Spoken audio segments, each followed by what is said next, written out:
Yoki is the strongest demon in the Demon Kingdom, destined to slay the hero party and ensure the Demon King's victory. But there's just one problem: he has a crush on one of the hero party members. The hero party has finally arrived outside the demon castle, and they have completed all the side quests, so they are certain that they are strong enough to win. However, upon entering the castle, they run into a low-level demon general, Yoki, and he absolutely mops the floor with them. No matter how many overpowered moves they use, Yoki is able to outdo them, eventually rendering all of the heroes unconscious. But instead of finishing them off, he starts healing their wounds since he wouldn't want them dying because of him. But that's when he notices that the support mage of the hero party is actually pretty cute.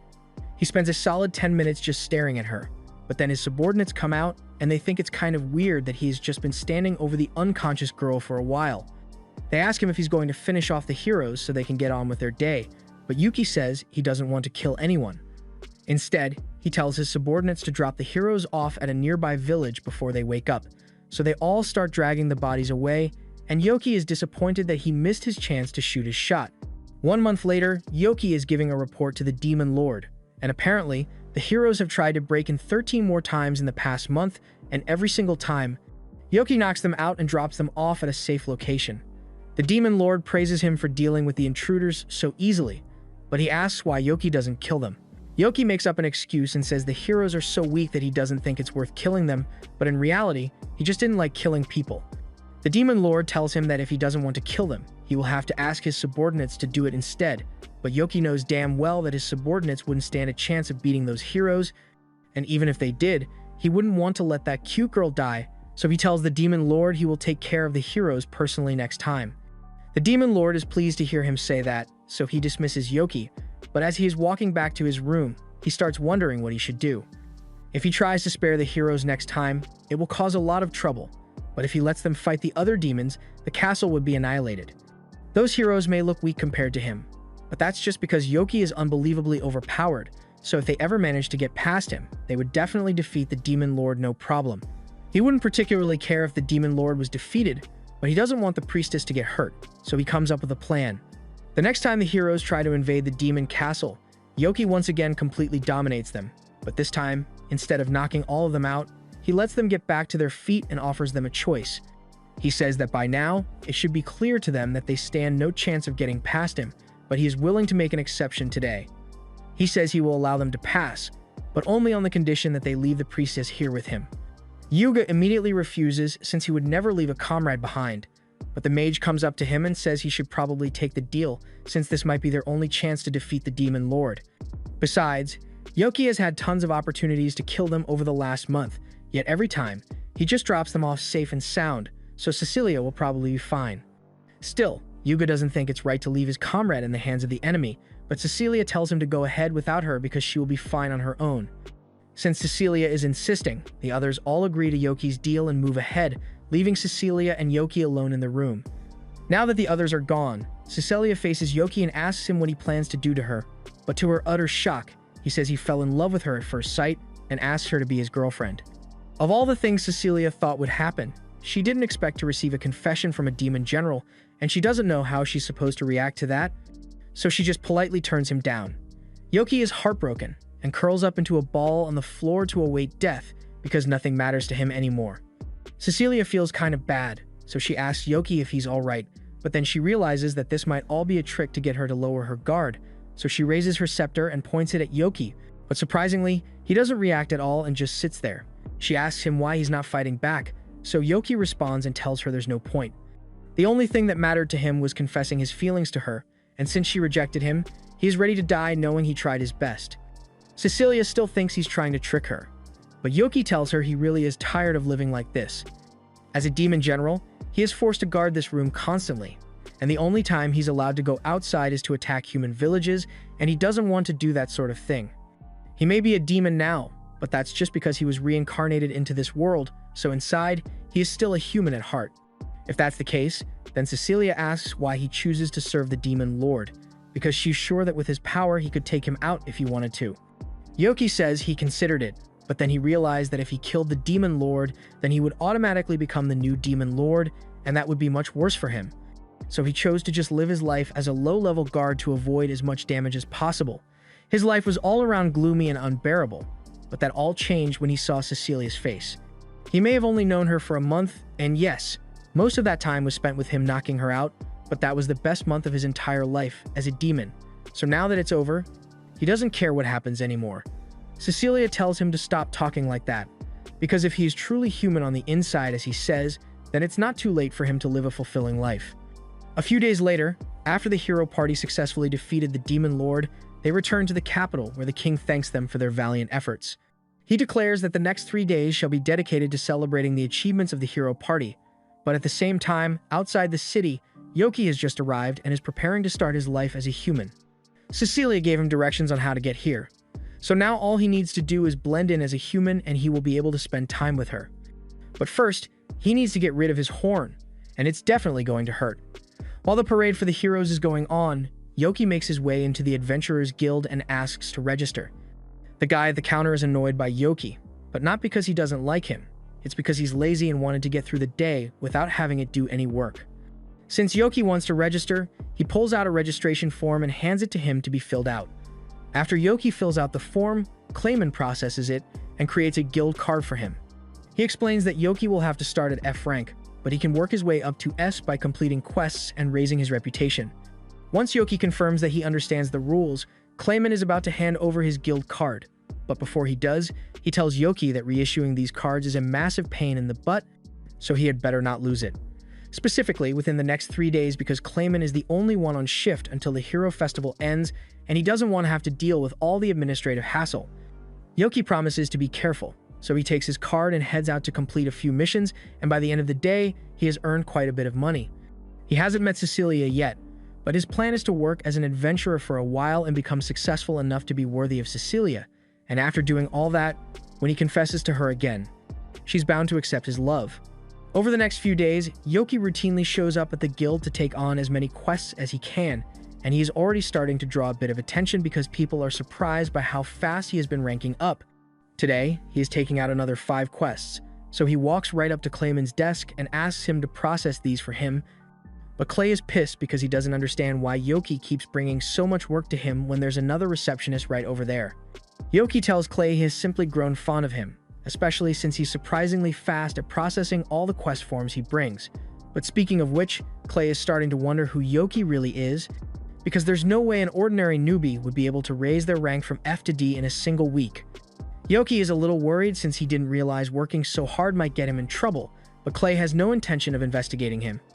It would be too much work, and it's not like ranking up quickly is a crime, so there's no reason for Yoki to get in trouble over it. Yoki is relieved to hear that, but before Clay could finish processing the quests, Cecilia walks up and asks Yoki to cancel his quests for the day. He's excited to see her again, but she looks like she has something serious to discuss, so she asks Yoki to come to her house so the two of them can talk. Yoki immediately agrees, and once they finally arrive, Cecilia takes him inside and prepares a cup of tea for him. She apologizes for not being able to meet him sooner, but Yoki says she doesn't need to apologize because he didn't make much of an effort to meet her either.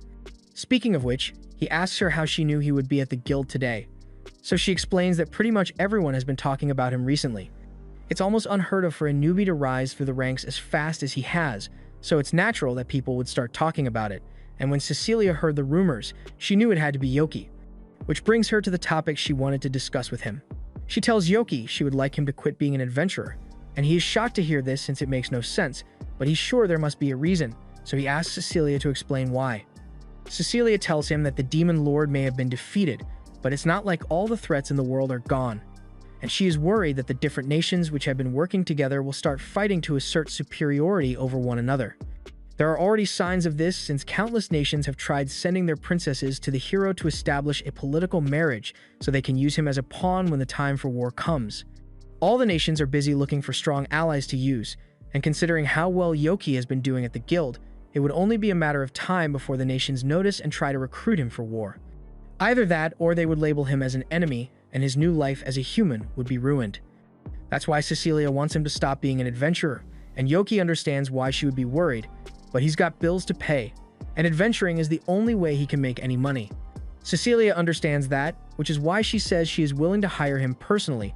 However, she doesn't have enough money to pay someone as strong as Yoki what he's worth, So to make up the difference, she offers to do anything he wants because she can't risk letting the nation use him as a pawn in war.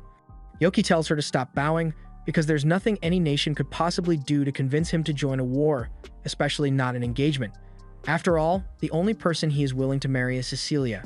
Cecilia is relieved to hear that Yoki isn't going to be swayed, and if he is so certain that he won't fall for any trick, then she tells him he is free to continue adventuring if he wants, though he should still try to keep a low profile. Just then, there's a knock at the door, and it turns out to be Cecilia's mother, and she's here because she's interested in meeting the friend that her daughter brought home. She asks Yoki if Cecilia has told him about her love life yet, and as soon as she mentions it, Cecilia becomes embarrassed, but her mother keeps going anyway. Cecilia has gotten a lot of proposals recently, all of which she turned down, so her mother asks Yoki if he would like to marry Cecilia. Yoki definitely wants to marry Cecilia, but he says he can't do it right now because he doesn't think he is good enough yet, so once he has gotten a stable life, he will confess to her again and she can decide whether she wants to marry him or not. Cecilia's mother likes Yoki's answer, because if he had said yes, she still wouldn't have let him marry her, but his response showed maturity, so she tells him he is welcome in this house anytime. A little while later, we see Yoki in the middle of one of his hero quests, and even though something like this would usually take a full week to complete, he is able to get it done in a single day. However, just as he is about to start heading home, he is suddenly attacked. 3 unknown assailants launch a coordinated attack against him, and Yoki tries to defend himself, but then he realizes that these people look really familiar. They are his subordinates from back when he worked at the Demon Castle, and he doesn't want to fight them, so he calls a timeout and reveals his true identity. They are all really happy to see that Yoki is still alive, but Duke is also pissed that Yoki practically ditched them back when the hero party attacked. Because he wasn't there to take care of them as usual, they ended up making it to the Demon Lord's throne room and defeating him. It's almost as if Yoki intentionally let the heroes go through without a fight, and on top of all that, he looks like a human now for some reason. Yoki tells them all to calm down because he has a very good reason for what he did, so the 3 wait to hear what he has to say because they know it must be important, but when Yoki tells the only reason he did all this is because he has a crush on the priestess of the hero party, they can't wrap their heads around it. Yoki tells them that from now on, he plans to live as a human, so they don't need to think of him as their captain anymore and are free to do whatever they want. However, they all tell him they don't want to. They much prefer hanging around Yoki, and besides, they really want to meet the woman who stole his heart.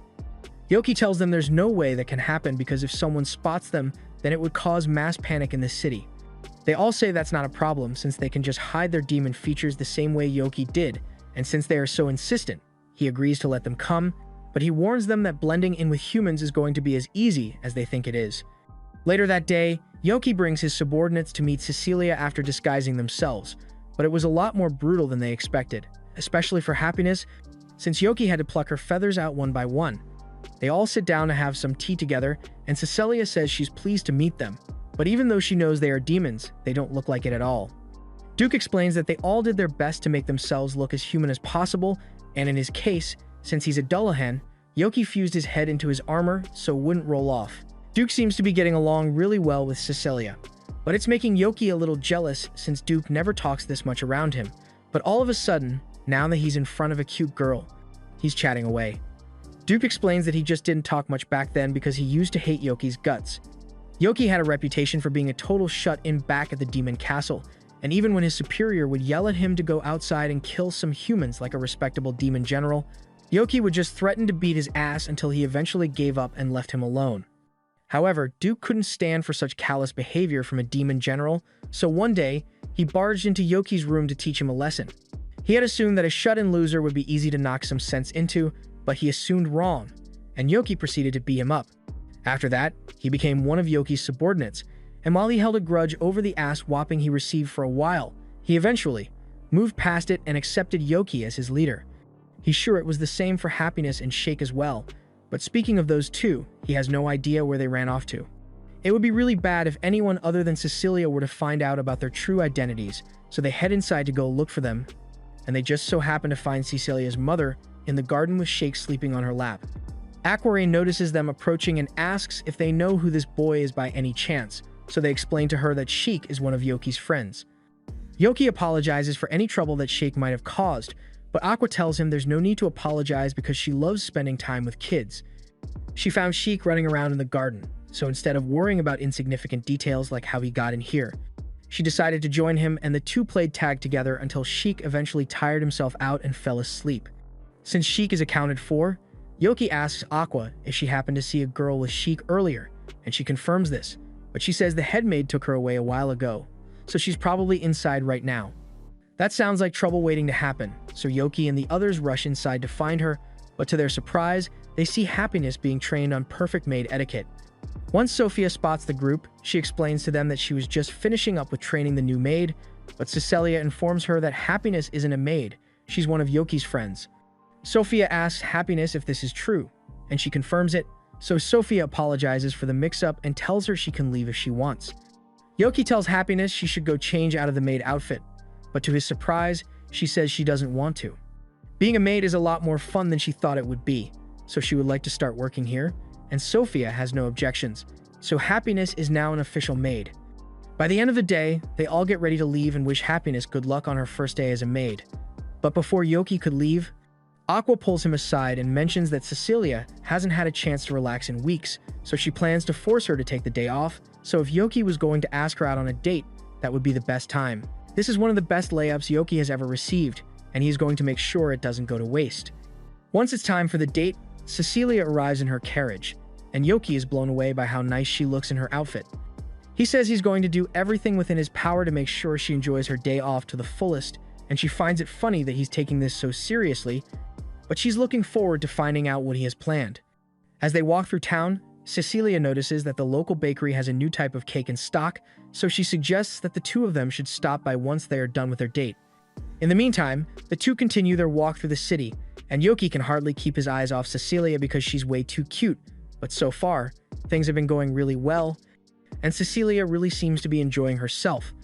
They soon pass by an accessory store, and the two of them are about to head in together, but it just so happens that Yuga and Mikana from the hero party were passing by at the same time. As soon as Yuga recognizes her, he calls out to Cecilia, completely ignoring Yoki. He says it's a crazy coincidence that they all took days off on the same day, and since they are all here, he suggests that they should spend the rest of the day together. Cecilia tries to turn him down politely by explaining that she was already spending time with Yoki, and now that Yoki has been mentioned, Yuga feels like the two of them have met somewhere before. Yoki tells him it's probably just his mind playing tricks on him, and Yuga decides to just let it go for now. He then suggests that they should all head in together so no one is left out, and he barely gives Cecilia any time to object before leading her inside. Mikana is upset about this whole thing because the one day she managed to convince Yuga to go on a date with her, this happens. She can tell that Yoki was also on a date with Cecilia, so she wishes him good luck because if he manages to make Cecilia fall for him, then Yuga would have no choice but to focus on her instead. As Yoki heads inside, he meets back up with Cecilia, and since they are here, he offers to buy her a gift. Cecilia tells him he doesn't need to do that, but Yoki says this is his way of thanking her for all the help she has given him, so she eventually agrees. Yuga sees this, and it immediately makes him feel hella jealous, so he cuts in between the two of them and says he wants to pick out gifts for everyone, clearly trying to one-up Yoki. Yoki picks out a necklace that he thinks will look great on Cecilia, while Yuga just picks out the most expensive-looking pendant in the store because he didn't know what else to buy. He tries to get Cecilia to put it on, but in the process, he accidentally knocks off her disguise, and now that she is no longer wearing her hat and pair of glasses, everyone in the store instantly recognizes her and the other members of the hero party. They are all instantly swarmed by fans and chased down the street, causing Yoki to be separated from Cecilia, and while trying to find her, Yoki ends up running into the last member of the hero party, Sir Raven, while he is being swarmed by a group of girls, and he seems pretty uncomfortable. Yoki decides to help him out, so he distracts the crowd by pointing them in the direction of Yuga before grabbing Raven and running into an alley. Once they have lost the crowd, Yoki was expecting Raven to at least thank him, but he remains completely silent, so he assumes Raven just isn't the type to speak much. However, as he is leaving, he hears Raven ask him to wait, and he immediately understands why Raven doesn't speak much. It's because his voice sounds like that of a teenage girl. He usually avoids talking in front of crowds because he is worried that people will laugh, but Yoki doesn't intend to make fun of him for it. After all, everyone has things about themselves that they are insecure about. Raven is relieved to have met someone as understanding as Yoki, but just then, Yoki remembers that he's supposed to be looking for Cecilia, so he takes off running to meet back up with her. The rest of the day goes by without any further problems, but by the next morning, Yoki finds out that Cecilia has come down with a fever as a result of all the stress yesterday. She was already near her breaking point, but having to deal with all those fans at once sent her over the edge, and Yoki feels like this was his fault. Aqua tells Yoki that he doesn't need to feel guilty since Cecilia only has a mild cold, and she isn't mad at him because of the way things turned out. But she is mad at Yuga on the other hand, so they are going to have a long talk about boundaries next time she sees him. Even though he's the one who caused Cecilia's condition, the moment he heard about it, he tried coming over so he could take care of her. But the maids turned him away at the gate before he could cause any more damage. With that said, Aqua thinks it would be nice for Cecilia to see a friend while she's recovering, so she asks Yoki to pay her a visit. Sophia leads Yoki to Cecilia's room and knocks on the door to let her know that he's here. Cecilia begins panicking and asks Yoki to wait outside while she cleans up in here, but Sophia assures her that there's no need to worry because she already put away all of Cecilia's toys before Yoki arrived. But hearing her say it out loud is still just as embarrassing. Either way, it's fine for Yoki to enter now, so he walks in and takes a seat next to her bed. He apologizes for how things turned out and tells her he will make it up to her somehow, but Cecilia says she doesn't blame him for what happened. However, if he really feels guilty about it, then she tells him he can make it up to her by going out on another date with her once she has recovered. Yoki is stunned for a moment because Cecilia basically asked him out just now, and it's the best thing that has happened to him all day, so he tells her he will make sure their next date will be better than she could ever imagine. Unfortunately, he was a bit too enthusiastic with his declaration, and yelling around Cecilia might make her condition worse, so Sophia comes in and politely kicks him out. He is about to head home, but all of a sudden, he notices Raven nervously walking up to Cecilia's house, and he's curious about what he's doing here, so he goes over to say hi. Raven seems like he has a lot on his mind, so Yuki asks if there's something bothering him, and Raven admits that he's trying to build up the courage to confess to the girl he likes. Just like Yoki, she didn't laugh at his voice when she heard it, and ever since then, Raven has had a crush on her, but he's not sure if she likes him back. Yoki doesn't really understand what Raven is so worried about because he is tall, handsome, and famous. The only problem he has is his voice, and the girl he likes has already said she doesn't mind it, so he's got a pretty good chance of her accepting his feelings. Raven realizes that Yoki is right, so he decides to go through with his confession, and Yoki is proud of him. But then he realizes that Raven is walking right up to Cecilia's house, so he might have created more competition for himself. He tries to convince himself that Cecilia would never accept such a sudden confession from Raven, but then again, they were in the hero's party together, so there's a chance that they might have had some romantic moments during their travels. He starts panicking again, but just then, he sees Raven walk back from the mansion completely shattered. He genuinely believed that the worst she could say was no, but he was wrong, and now he just wants to go home and think about his life in the shower. Seeing Raven so dejected gets Yoki curious, so he gets back up to the house and asks Sophia if she knows what happened to Raven when he came over to confess his feelings to Cecilia. She tells him that Raven did indeed come here, but from what she saw, he was here to talk to Happiness. And this information really catches Yoki off guard because he had no idea that Raven had a crush on her. He decides to go talk to Happiness, and when he finally finds her, he asks if she spoke to a red-haired guy a little while ago. Happiness confirms this, so Yoki tells her that Raven is actually one of his friends, and she looks surprised to hear that. Yoki then goes on to ask if it's true that Raven confessed his feelings to her, and if so, he would like to know what she said that made him so upset. Happiness pauses for a moment, but she eventually reveals that when Raven asked her out, she immediately told him it was absolutely impossible. Getting rejected like that would hurt anyone's feelings, so Yoki understands why Raven was so depressed afterwards. But if Happiness doesn't like him, then there's nothing to be done. However, she says she actually does like Raven, but before Yoki could ask her what she means by that, she runs off. Later that night, Yoki calls a meeting with the rest of his subordinates to discuss what's going on with Happiness and Raven's relationship. The other two have no idea who Raven is supposed to be, so Yoki clarifies that Raven is the swordsman from the hero party. But as soon as he says this, Duke flares up and demands to know why Yoki would set Happiness up with a human. Yoki explains that he wasn't the one who introduced them, and as a matter of fact, he has no idea how they met in the first place, but that's not the issue here. He tells everyone that Raven recently confessed to Happiness, and Duke assumes she must not have taken it well since most of the humans she had dealt with were either trying to capture her for her feathers or were furry lovers. Either way, it was pretty bad. That said, Sheik doesn't think Happiness hates all humans. After all, she willingly chose to work as a maid because she liked the people in the mansion, so she must have been able to tell that Raven is a good guy. The next day, Yoki heads into the guild as usual, but to his surprise, Kramen isn't here today. One of the other receptionists calls Yoki over since she recognizes him as the guy who's always talking to the vice guild master. Yoki has no idea what she's talking about at first, but she explains that despite how lazy Kramen seems, he really is the Vice Guild Master here. This is a shocking revelation, but right now, Yoki is more interested in finding out where Kramen went. It's kind of supposed to be a secret, but since Yoki is friends with Kramen, the receptionist informs him that he was hospitalized after a fight with his wife. Later that day, Yoki goes to the hospital to pay Kramen a visit, and he's surprised by how badly he was hurt. He asks what happened, so Kramen explains that yesterday was his anniversary, so he wanted to pick out a good present for his wife, but he got so locked in that the entire day went by with him staring at jewelry, and by the time he finally made it home, he had already missed dinner. So his wife thought he had forgotten about the anniversary, and they got into a huge fight afterwards. Yoki thinks Kramen's wife must be pretty strong if she was able to injure him like this, and he says this much is to be expected since she's a former A-rank adventurer. Yoki can't believe Kramen is married to someone who is A-rank level, but for the record, Kramen is also a former A-ranker.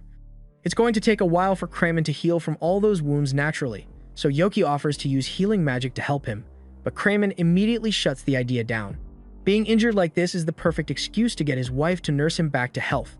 Just then, Kramen's wife walks in, and it turns out to be Sophia, which is a huge shock to Yoki.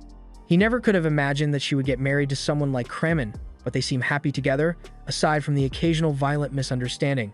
A little while later, Yoki is getting ready to leave, so Sophia thanks him for keeping her husband company before she arrived. He says there's no need to thank him because it's normal to visit an injured friend, but speaking of friends, he asks Sophia if Cecilia is doing any better today. She tells him that Cecilia's fever is gone, so she is feeling a lot better now, but she is currently out running errands, so he won't be able to see her for a while. Yoki asks Sophia if she has any ideas for a good gift he could give her since he wants to do something nice for her, but she tells him that as long as it comes from the heart, Cecilia will be happy with anything he gets her. Yoki thanks her for the advice and leaves the hospital, but as he is walking down the street, he starts fantasizing about what it would be like if he and Cecilia ever got married. By the time he snaps out of it, he realizes that he's near the night dorm, so he decides to check in on Raven while he's here. He opens the door and finds Raven lying in bed, just as depressed as he was the day Happiness rejected him, and he feels bad for the guy, so he wants to help. He asks Raven if he can explain how he and Happiness first met, so Raven tells him it all started on one ordinary afternoon. Raven was busy with his daily patrol when he suddenly noticed a girl being harassed by a couple of drunk guys. He swiftly dealt with the first guy, and after the others realized who he was, they all ran away, so his job here was done. Since Happiness was safe now, he turned to walk away, but she suddenly grabbed his cape to thank him. Raven told her there's no need to thank him, since he's just doing his job, but then he realized that he had just revealed his voice to a stranger, and he started worrying that she might make fun of him for it. However, on the contrary, Happiness told him he had a nice voice. At first, he thought she might be joking, but Happiness was as serious as can be because she genuinely liked the way Raven's voice sounded. She then thanked him again for saving her and ran off to finish her shopping for the day, but she left a lasting impression on him. That's why he eventually worked up the courage to confess to her, but it didn't go as well as he thought it would. He thinks it was a mistake to confess so soon when they barely know each other because it probably made her uncomfortable. However, Yoki tells him he shouldn't give up so soon because he has a feeling that he might still have a chance with Happiness. But for now, he suggests that the two of them should go out for a while to cheer him up. Yoki ends up taking Raven to the jewelry store that he came to with Cecilia last time, because he never got to buy that necklace for her. And while they are there, Raven spots a beautiful pendant that would look great on Happiness. He isn't sure whether he should buy it or not, since Happiness might think it's weird to receive a gift from someone she barely knows, but Yoki assures him that she will appreciate the thought he put into it. And if nothing else, she's bound to like the design because it suits her really well. Raven eventually decides to buy the pendant, and since he doesn't want anyone to hear his voice, he communicates with the cashier through a pen and paper. However, as they are leaving the store, Yoki and Raven end up running into Mikana, and she's surprised to see the two of them in a jewelry store together. She asks what they are doing here, and Yoki immediately responds, saying they are here to buy gifts for the women they love. Mikana already knew that Yoki has a crush on Cecilia, so she isn't surprised by that, but she had no idea that Raven had a crush as well. She asks him to spill the beans, but Raven refuses to say a word around her, and it's entirely her fault because she once made fun of his voice, and ever since then, he has been too self-conscious to talk around her. Mikana feels bad about it, and she has already apologized, but she knows apologizing doesn't change what she did, so she doesn't want to force him. However, even if Raven doesn't want to speak to her, she still wants to hear all the details about his crush, so she invites him and Yoki to have lunch with her. However, just when she thinks they'll finally be willing to talk, Yoki and Raven start stuffing their faces with food so they don't have to say anything. It was a perfect plan, but as soon as Mikana mentions that she could tell Yoki some stories about Cecilia if he talks to her, he immediately gives up on the plan. Mikana asks him how far he has gone with Cecilia, and he tells her it's nothing special because they aren't dating yet, and she apparently got tons of marriage offers, including one from Yuga. Hearing this gets Mikana a little worked up because she doesn't understand why he won't pick up on her hints already. He has always been a bit of an airhead, so he would sometimes accidentally walk in on her and Cecilia changing or taking a bath. And he is so popular with the ladies that a huge crowd always formed no matter where they went. It was never really intentional on his part, but his carefree behavior did really annoy Cecilia, and she can be terrifying when she's mad. Mikana then asks Raven about his crush, but Yoki cuts her off because he doesn't want to let her mess with him. Mikana promises that she's not trying to make fun of him for his crush or anything, she just has a few relationship problems of her own that she wanted to talk about. The truth is, she has a feeling that Yuga hates her because of something she did. She tells Yoki that, although the Kingdom's report says they claimed absolute victory over the Demon Lord, they were actually defeated multiple times, and it was by a random demon general no less. Each time they lost, they would end up in a nearby village with all their wounds healed for some reason, but no matter how many times they went back, that demon kept defeating them in the most humiliating ways. Yoki is starting to feel a little guilty since he dragged out their defeat a few times so he could spend more time looking at Cecilia, but in his defense, he wasn't trying to humiliate them. Anyway, after each defeat, the party was forced to lie to the people and hide the fact that they had been defeated in order to preserve their faith in the hero party. But supplies were running low, and if they didn't defeat that demon soon, the people would lose all trust in them. That's when, on one attempt, the demon in question made them an offer. It said it would allow them to go straight to the Demon Lord's throne room unchallenged, but only if they were willing to leave Cecilia behind, and Mikana was the one who convinced everyone to abandon her, so Yuga wouldn't be seen as a failure. Cecilia ended up surviving, but Mikana doesn't think Yuga has forgiven her for making such a cruel choice. He still acts friendly and cheerful around her, but she can tell that his opinion of her has changed. Cecilia must also think of her differently after what happened, so things have been kind of awkward between them. Yoki feels partly to blame for all this because it was his actions that caused the rift to form in their party, but there's not much he can do to fix it. He asks her if she has at least tried talking to Cecilia about this, but how exactly is she supposed to do that? She can't just come out and say she was willing to sacrifice Cecilia because she cared more about protecting Yuga's honor as a hero. Yoki knows it's a tough topic to talk about, but if nothing is done, then they will all continue being awkward around each other indefinitely, so he tells her to give it some thought. Mikana realizes that Yoki is right, so she decides to do her best to make amends after all. Raven also decides to try talking to Happiness again, so he and Yoki head back to Cecilia's house. He eventually finds Happiness and apologizes to her for confessing so suddenly last time. He then hands her the pendant he bought and asks if she would like to start out as friends, and Happiness seems to like that idea. A few days go by, and Yoki is on the verge of passing away because he hasn't gotten to see Cecilia in almost a week now. After she got better, she's been busy visiting various villagers and healing the injured and sick people there. The rest of the hero party has also been pretty busy since Raven is the knight captain, Mikana is a royal magician, and Yuga has been taking on a lot of extermination and diplomatic missions. But he, on the other hand, has been doing absolutely nothing. Just then, Happiness knocks on Yoki's door and says she's here to deliver a message. Apparently, Cecilia sent her to inform Yoki that she's going to be coming back home this afternoon, and that means he's finally going to be able to see her again. He's extremely happy since this is the perfect chance for him to give her that necklace he bought since he missed his opportunity last time. However, as he is walking down the street, a random old lady with a fortune teller booth calls out to him and says he is going to have the worst luck imaginable today. This should be very concerning, but Yoki assumes it's just a scam and goes on about his day. After all, if he's on his way to meet Cecilia, what could possibly go wrong? First, Yoki heads to one of the local bakeries to pick up a gift for Cecilia. But the lady who usually works there is apparently taking the day off, so she asked her brother to fill in for her, and he's taking this a little too seriously. The situation is pretty awkward for Yoki, so he just orders a few cupcakes and leaves. But as he continues walking, he realizes that all the cupcakes were squished by that guy's bulging muscles. I mean, the cakes still taste good regardless, but it's still really unlucky that it happened to his batch. A few other things happen to Yoki on his walk to Cecilia's house. Like he accidentally bumps into this huge man, he nearly steps on some dog poop in the middle of the street, and then a kid bumps into him and drops his meat on the floor. Now Yoki could have ignored the kid and kept walking, but he's too much of a nice guy for that, so he offers to buy a new one to get the kid to stop crying even though it wasn't his fault. So far, only minor inconveniences have been happening to him, but Yoki's luck just keeps getting worse because a moment later, he gets his wallet snatched by a pickpocket. Now, some people would give up here, but Yoki's not letting his hard-earned money go to waste, so he uses a bit of his power to catch up to the pickpocket and kicks the shit out of him. Yoki was completely justified here, but unfortunately, Yuga happened to be nearby, and all he saw was Yoki kicking a dude to the floor and taking a bag of money. Yoki tries to explain that this is just a misunderstanding, but Yuga isn't buying it, so he starts attacking Yoki, trying to get him to surrender. Now, Yoki could definitely beat Yuga's ass if he wanted to, but that would blow his cover as a regular human, so he decides to run away instead. However, that doesn't work out for him since his path is quickly blocked by a bunch of knights, and fighting his way out now would only cause more problems for him down the line, so Yoki ends up surrendering. He gets thrown in jail for his supposed crime, and he's starting to think that the fortune teller might have been right about him being unlucky today. That said, it's not all bad since he's still got friends looking out for him, and a little while later, Duke shows up to pay him a visit.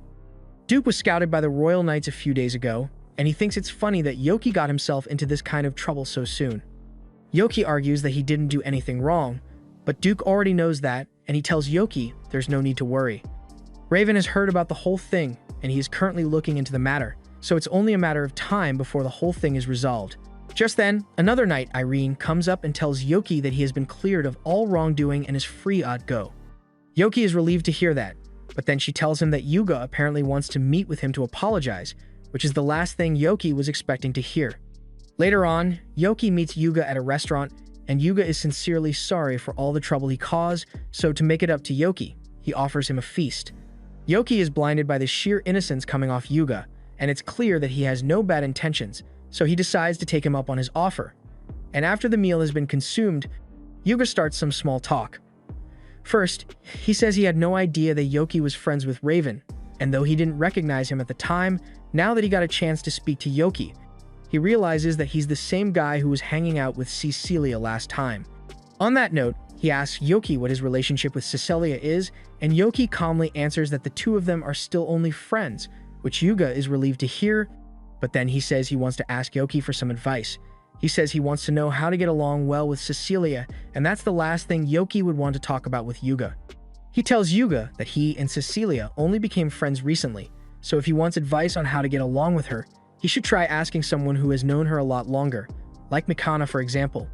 However, Yuga says he can't ask Mikana for advice since she probably hates Cecilia.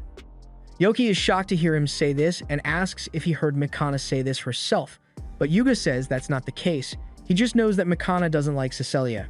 He reveals that during the final battle, Mikana convinced the team to abandon Cecilia, and there's no way she would have done that if she didn't hate Cecilia. Yoki doesn't think it's fair for Yuga to assume Mikana's intentions even though he hasn't talked to her about it yet.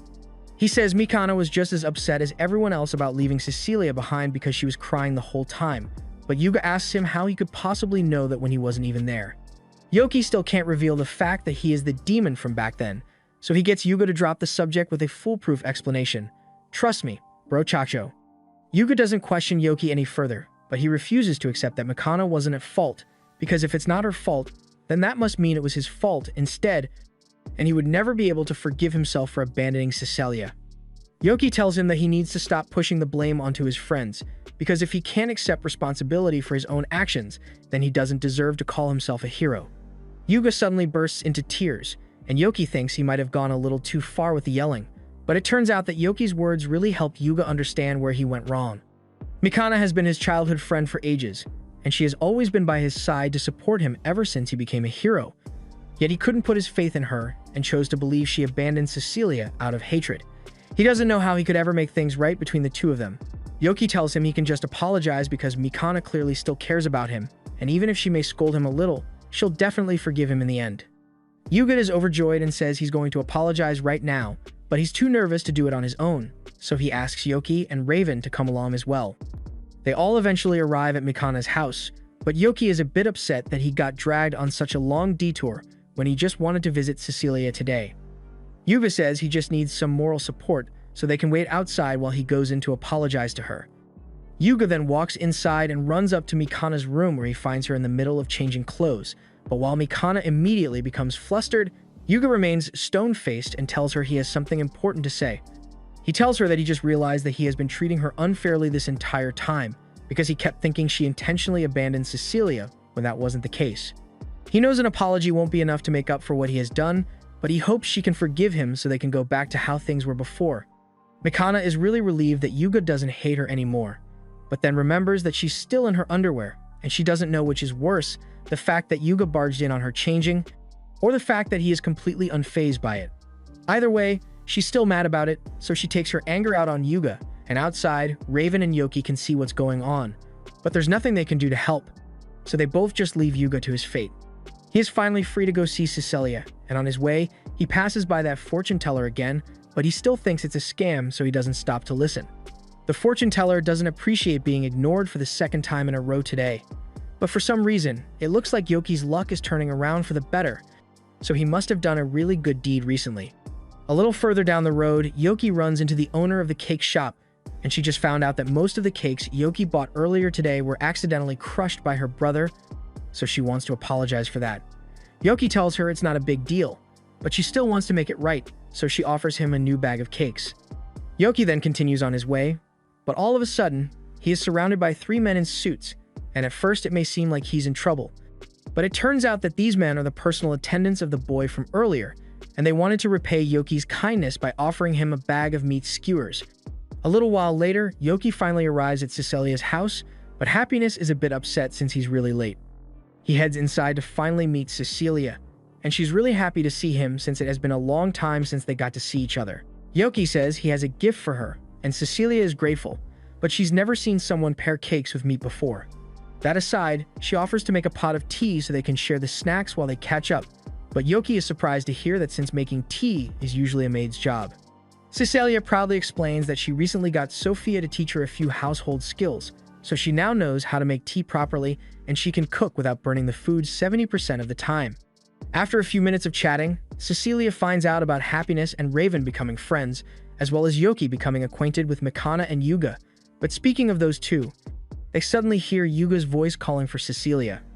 A few moments later, Yuga barges into Cecilia's room and tells her that he has a lot he wants to apologize for, but Mikana punches him out of the way and tells him he is being too pushy. Cecilia has no idea what's going on, and Yoki is just as surprised since he didn't think the others would show up here all of a sudden, but they all have something to apologize for. Mikana goes first and says she is sorry for abandoning Cecilia back then. Cecilia tells all of them that it doesn't bother her that much because her life wasn't the only one at risk back then. After all, the others had to face the Demon Lord on their own without a healer to support them. And as it turns out, as soon as the Demon Lord had been defeated, Mikana was the first one to run back to make sure Cecilia was alright, followed shortly by Yuga and Raven.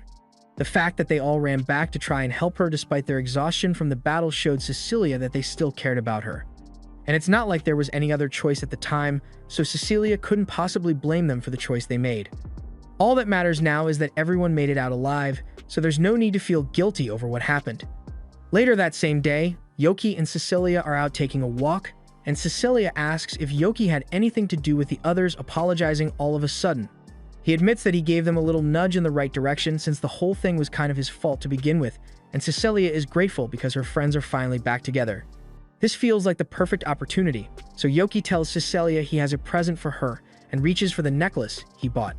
He asks her if she's willing to accept it, and she happily tells him she will cherish it forever, which is a huge relief for Yoki because he didn't know what he would do if she had turned him down. A little while later, Cecilia asks Yoki to join her on a mission because she received a call for help from a remote village.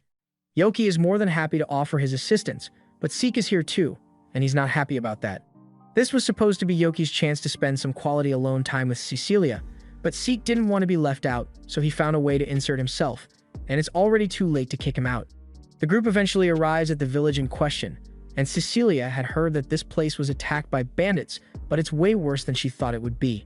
The village chief soon comes out to greet Cecilia, and he is delighted that the famous priestess has decided to pay a visit to their village, but he has no idea who Yoki and Seek are. Cecilia informs him that these two are her friends, and they are both skilled with healing magic, so they are here to help treat the injured, and the chief is happy to hear that. He leads them to the town hall where all the injured people are being kept, and the group gets to work immediately. They start healing the villagers one by one, and personally, this much healing is practically nothing for Yoki, but he can tell that Cecilia is working really hard. He admires how much she cares about helping the injured. But speaking of the injured, Yoki is surprised that there were so many injuries, yet no fatalities among the villagers. The chief explains that they got lucky because midway through the raid, the bandits were attacked and forced to retreat. It was a fortunate turn of events, but Yoki thinks it's a bit strange that someone just so happened to show up in time to save the villagers. Just then, Yoki looks over at Cecilia, and he realizes that she may be pushing herself a little too far, so he walks over and asks her to take a break.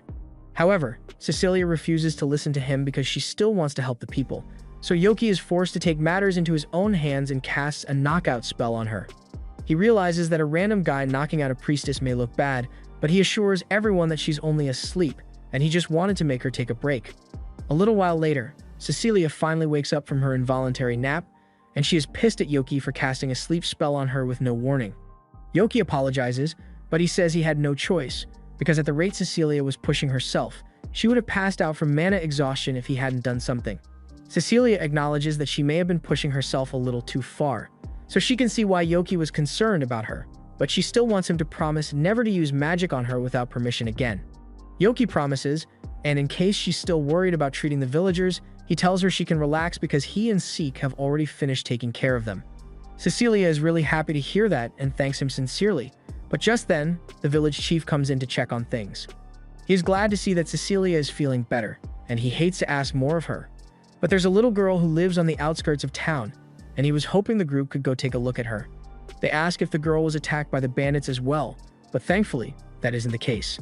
She is perfectly safe, but she has been weak and sickly ever since birth, so he was hoping Cecilia might be able to help make her healthy. Cecilia is willing to try, so she asks the chief to give them directions to the girl's house, and a few minutes later, they finally meet Teal.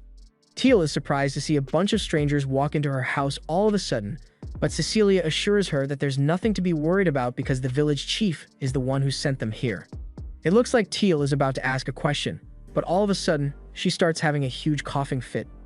And everyone can see that the chief wasn't exaggerating when he said Teal was really sick. Seek goes up to her to offer some special medicine he made to help, and at first, Teal is a bit skeptical about accepting mystery juice from a random stranger, but Yoki assures her that Seek knows what he's doing, so that medicine is perfectly safe. Teal takes his word for it and downs the whole bottle, and to her surprise, her throat actually feels a little better now. She is really thankful and is sure that the group coming here must have been a blessing from the guardian deity, but Yoki has no idea what that is. Teal explains that the guardian deity is the statue of the god on the outskirts of town. She explains that on the day of the bandit attack, she was heading back to the village after leaving an offering at the statue, but she suddenly felt really sleepy and passed out in the forest.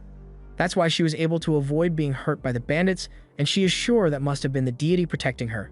Seek points out that it could have been a complete coincidence, but Teal is absolutely certain of the guardian's protection. After all, when she was 7 years old, she was surrounded by wolves one night, and she almost certainly would have died, but at the last second, the guardian deity came to her rescue with black lightning. And since then, it has been protecting her. Teal doesn't see anything weird about it, but the sleep magic and black lightning sound an awful lot like something a demon might use, so Yoki and Cecilia are a bit suspicious. Teal swears that her deity isn't suspicious at all, and she even offers to lead them to him just to prove it. However, when she does show it to them, I mean, come on, that's clearly a demon statue. Teal gets upset and says she will not stand for anyone slandering her beloved guardian, but she can barely stand as it is, so Cecilia apologizes for pushing her too far and walks Teal back to her house. While Cecilia is gone, Yoki takes a closer look at the statue, and he realizes that it looks really similar to one of those gargoyles that they had back in the Demon Lord's castle. But as soon as he says this, the gargoyle comes to life and attacks him with black lightning. Yoki dodges out of the way, and Seek manages to subdue the gargoyle, but they aren't sure what to do with it now. Seek suggests they should just kill it, but Yoki tells him to stop because he would rather try talking things out first before resorting to violence. After they've all calmed down, the gargoyle sits and asks if they really don't intend to kill him. Yoki reminds him that he's the one who attacked them first, and the gargoyle apologizes for that, but after hearing Yoki identify him as a demon gargoyle, he realized he had been exposed and kind of panicked. He explains that several years ago, he was originally created to guard a certain temple, but along the way, some bandits stole him. Those same bandits later went on to attack this village, so the gargoyle had had enough and struck them down with its lightning. But this act made the villagers start worshipping it as a guardian deity. Over time, they all slowly forgot about him, so the only one who still shows up is Teal, and she has been coming here to clean every day ever since the gargoyle saved her as a kid. Yoki asks if that means the gargoyle has no intention of harming the villagers, and the gargoyle responds that he has nothing to do with the humans, he just lives here, that's all. If that's the case, then there's no reason to worry about it, so Yoki apologizes for bothering the gargoyle and turns to return to the village, but before that, he asks Seek to do him a little favor.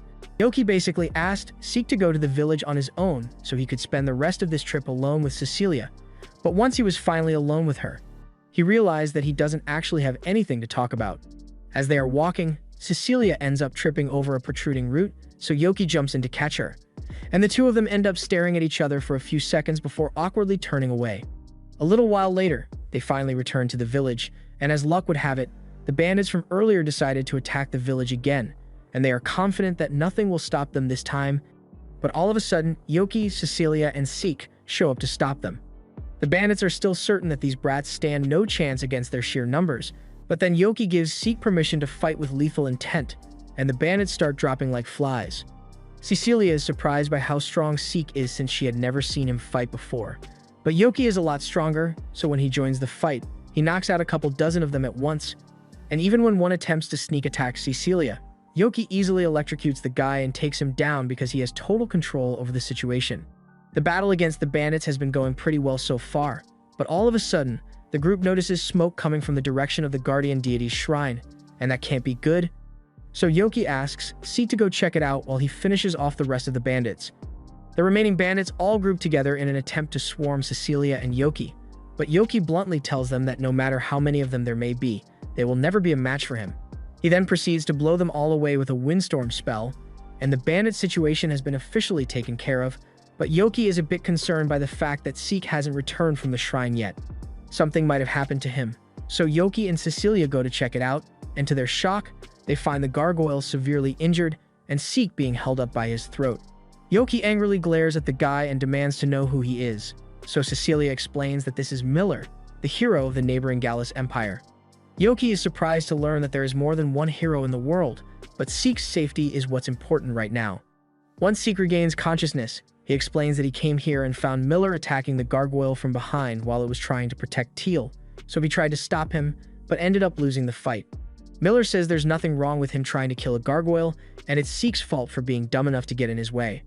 He then starts walking back over to the gargoyle to finish it off, but Yoki tells him to stop and tries to talk him out of it by explaining that the gargoyle isn't causing any harm.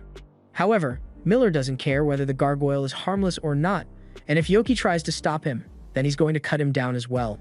Yoki responds by firing off a lightning bolt, but to his surprise, the lightning completely dissipates the second it comes in contact with Miller's sword.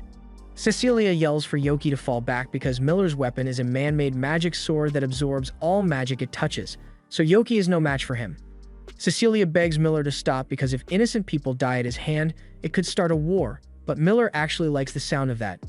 One of his favorite hobbies is killing people, so if a war were to start, he would be allowed to kill as many people as he wants.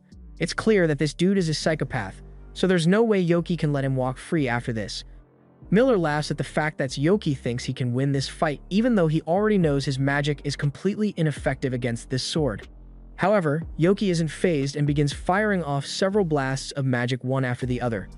Miller's sword may absorb magic, but since it was man-made, then there has to be a limit to how much it can absorb. And after unleashing a bunch of his most powerful spells, Yoki eventually hits that limit, shattering Miller's sword altogether. Yoki then uses a wind spell to punch Miller into a tree, and it looks like he has been defeated, but Miller still had one last trick up his sleeve and threw a magic spear at Yoki. A trick like that would never work on Yoki, so he easily dodges it, but the gargoyle happened to be right behind him. The spear was headed right for him, but at the last second, Teal suddenly jumped in front of him and took a spear to the chest. That wasn't what Miller was expecting, but he still finds it really amusing that the girl would sacrifice herself to save a demon. Yoki turns back to Miller and tells him that he won't get away with this, but Miller already has an escape plan ready and fires a bunch of arrows at Yoki's friends, forcing him to create a shield to protect them.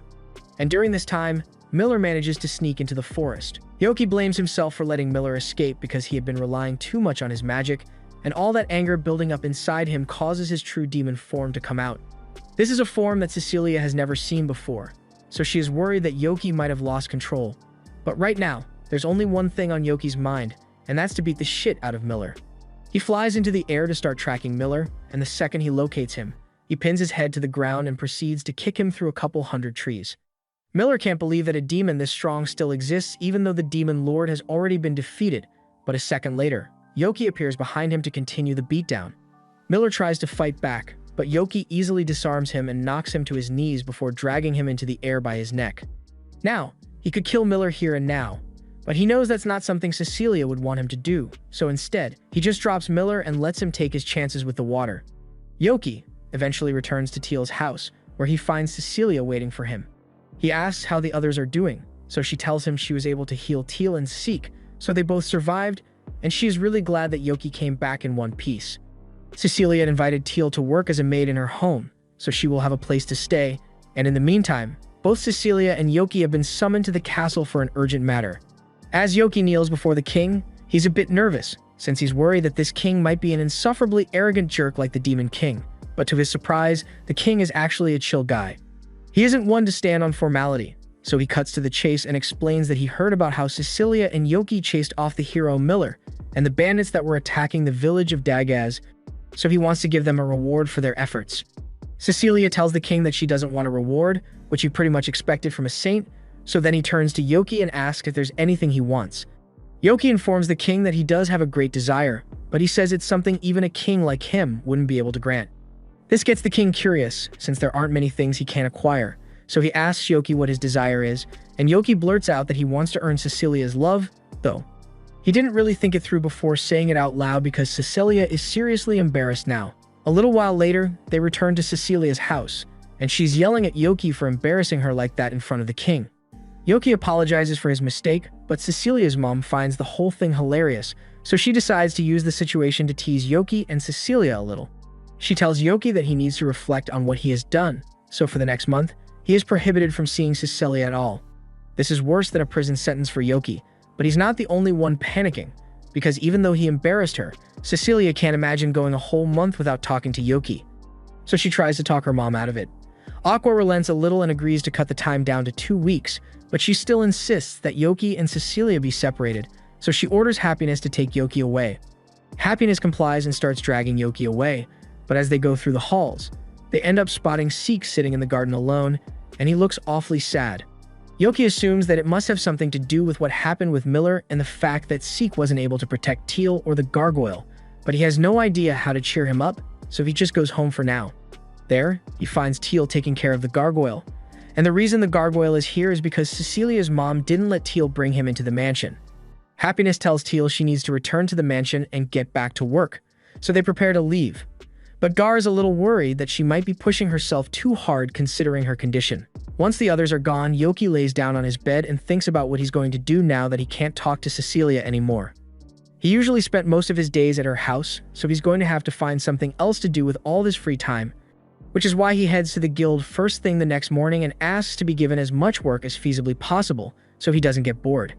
Roughly half a month later, we see Cecilia at home, and the whole not talking to Yoki thing is hitting her pretty hard because she still finds herself subconsciously making cups of tea for him, even though he's not here.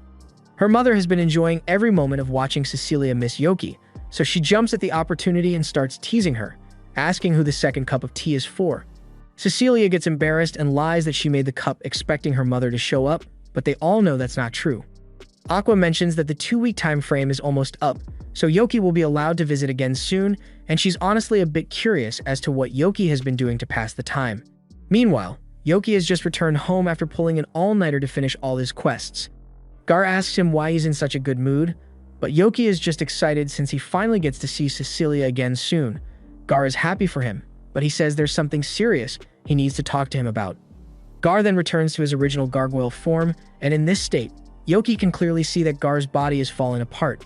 Gar says the injuries he suffered from Miller turned out to be far more serious than he thought they were, and he estimates that he has a few days at most left to live. Yoki asked why he didn't say something sooner, but Gar didn't think it would make a difference since there's no way to fix his body. The only thing he wants now is for Yoki to look after Teal once he's gone.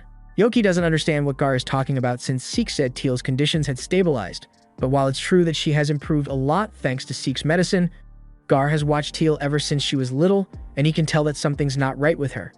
He just doesn't want her to be alone after he falls apart, which is why he wants Yoki to take care of her. Yoki understands and promises that he will look after Teal, which makes Gar very happy. But just as he starts talking about passing away in peace now, Yoki interrupts him and says he still intends to save Gar's life no matter what it takes. Gar appreciates the sentiment, but he tells Yoki there's not enough time for him to be saved at this point. However, that won't stop him from trying. So he immediately heads out to talk to Duke about finding some remedies for Gar's situation. Duke has apparently heard all about gargoyle disintegration, and according to him, it's easily fixable as long as you feed the gargoyle some magicite. Yoki is shocked because he didn't realize the solution was that simple, so he thanks Duke for his help and runs off to go find some magicite. Unfortunately, he was in such a rush that he didn't hear Duke mention that there's more to the explanation, but that certainly won't cause any problems down the road. As Yoki leaves the Knight's Hall, he realizes he doesn't actually know where to find magicite in the first place, but before he can look into it, he suddenly hears Cecilia calling out his name. And it sounds like something terrible has happened. She runs up to him and explains that Teal is in really bad shape right now, so they need his help. Yoki rushes over to the mansion to see what's going on, and there, he finds Teal in bed with a high fever while Seek scrambles to make some medicine for her. Her condition rapidly deteriorated because she has been overworking herself a lot recently, and the medicine Seek has on hand at the moment is only enough to slow down her symptoms, not cure them. They would need some twilight grass to cure her, but the grass is only found in regions that are rich in mana, so it doesn't grow here. Yoki offers to go find the grass to bring it back for Teal, and Cecilia offers to help, which Yoki really appreciates, especially since he still needs to find magicite for Gar. Upon hearing Gar's name, Teal gets worried and tries to sit up in bed because she thinks something might have happened to him. But Seek pushes her back down because she needs to rest as much as possible to prevent her fever from getting worse. Twilight grass and magicite may be rare, but there's still a chance that the Merchants Guild has some in stock since they always carry valuable goods. But unfortunately, when they arrive at the Merchant Guild, they are informed that all the magicite and twilight grass is currently out of stock. This is the worst news imaginable, but as Yoki and Cecilia are trying to think of what to do, Kramen suddenly shows up, and he's here to collect a request form from the Merchant Guild. He then notices Yoki standing there, and he tries to pawn the request off on him. But Yoki refuses and says he doesn't have time to be taking random requests right now. Kramen overheard that Yoki is looking for magicite and twilight grass, so he tries to persuade Yoki by informing him that the quest is to deal with a monster living in a magicite mine. The magical energy in the mine is so dense. Twilight grass happens to grow in the mine as well, so it would be in Yoki's best interest to accept the mission. Yoki and Cecilia agree to join the mission alongside Kramen, and Sophia tags along as well, partially to support her husband, but also because it is her duty as head maid to make sure that Teal makes a full recovery. It takes 2 days for them to arrive in the town with the magicite mine, but once they finally arrive, Sophia tells everyone to get ready to head out first thing tomorrow morning. Yoki is a bit confused since he thought they would be heading to the mines immediately, but he is told they can't do that because monsters are mostly active at night, and the one they are after is especially dangerous. It is a rock eater that mutated after eating a bunch of magicite. It is extreme resistant to magic attacks, and the request says they need to bring its hide back in one piece, so their best option for dealing with it is to restrain it before taking it out. The next morning, everyone is ready to begin their mission, but Yoki and Cecilia are surprised that Sophia intends to go into battle wearing her maid uniform. Sophia says there's no need to be concerned because she's perfectly fine fighting in the maid outfit, but the main reason she's wearing it is because she likes the fact that Kramen thinks it looks cute on her. As they head into the mine, they soon spot the rock eater munching on a bunch of magicite, and as it notices them, it begins chucking rocks their way. They all dodge out of the way, and just to try it out, Yoki fires a lightning spell at the monster, but just like Kramen said, the rock eater is highly resistant to magic. The only way for them to take it down without destroying the hide is to attack from the inside, so Kramen says he will use his Shikigami to protect Sophia as she jumps into the monster's mouth. Cecilia thinks that sounds a little too dangerous, but Kramen isn't worried because he has full faith in Sophia's capabilities and she trusts him to protect her. Since they are both in agreement, Yoki and Cecilia pour all their effort into restraining the rock eater with a combination of Yoki's ice spell and Cecilia's chain binds. With the monster held in place, Kramen surrounds Sophia with all his Shikigamis, and she proceeds to jump into the monster's gaping mouth, so now they just need to wait for her to destroy its guts. Unfortunately, the rock eater happened to have one more trick up its sleeve, so it created several smaller rock eaters, and these little guys are immune to magic as well. So Yoki is forced to put his hands up and box to keep them away. But unfortunately, without Yoki maintaining his ice spell, the Rock Eater is soon able to break through Cecilia's chains and knock her back. Yoki runs to her side to protect her, but as the Rock Eater is mid-step, it suddenly freezes because Sophia has started cutting it down from the inside. Before long, the Rock Eater collapses dead on the ground, and Kramen is incredibly relieved to see Sophia emerge from its mouth perfectly unharmed. Now that the monster has been taken care of, all that's left to do is gather the magicite and twilight grass that Yoki and Cecilia need, and fortunately, there's a lot of the stuff available here.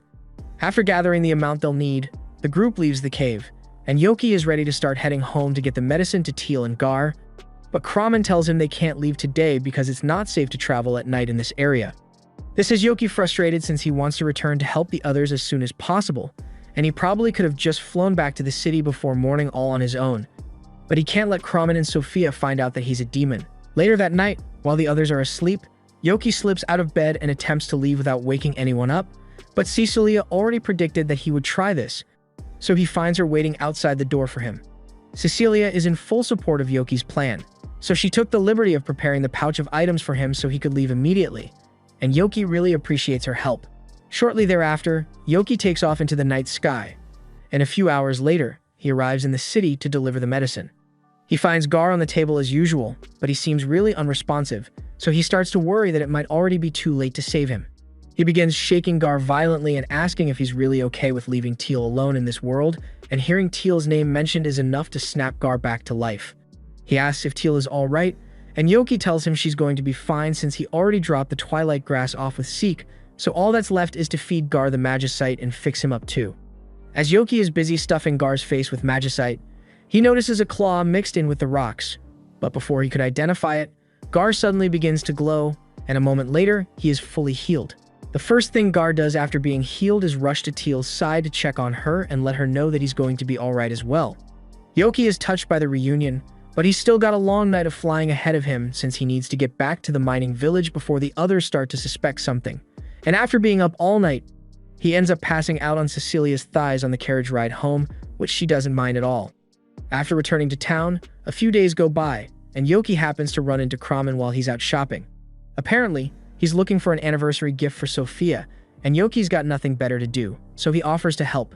He finds a pair of cat ears and suggests that Kramen could give these to Sophia, but he says that's a terrible idea, and he already knows what he wants to get her anyway, so there's no need for Yoki to help.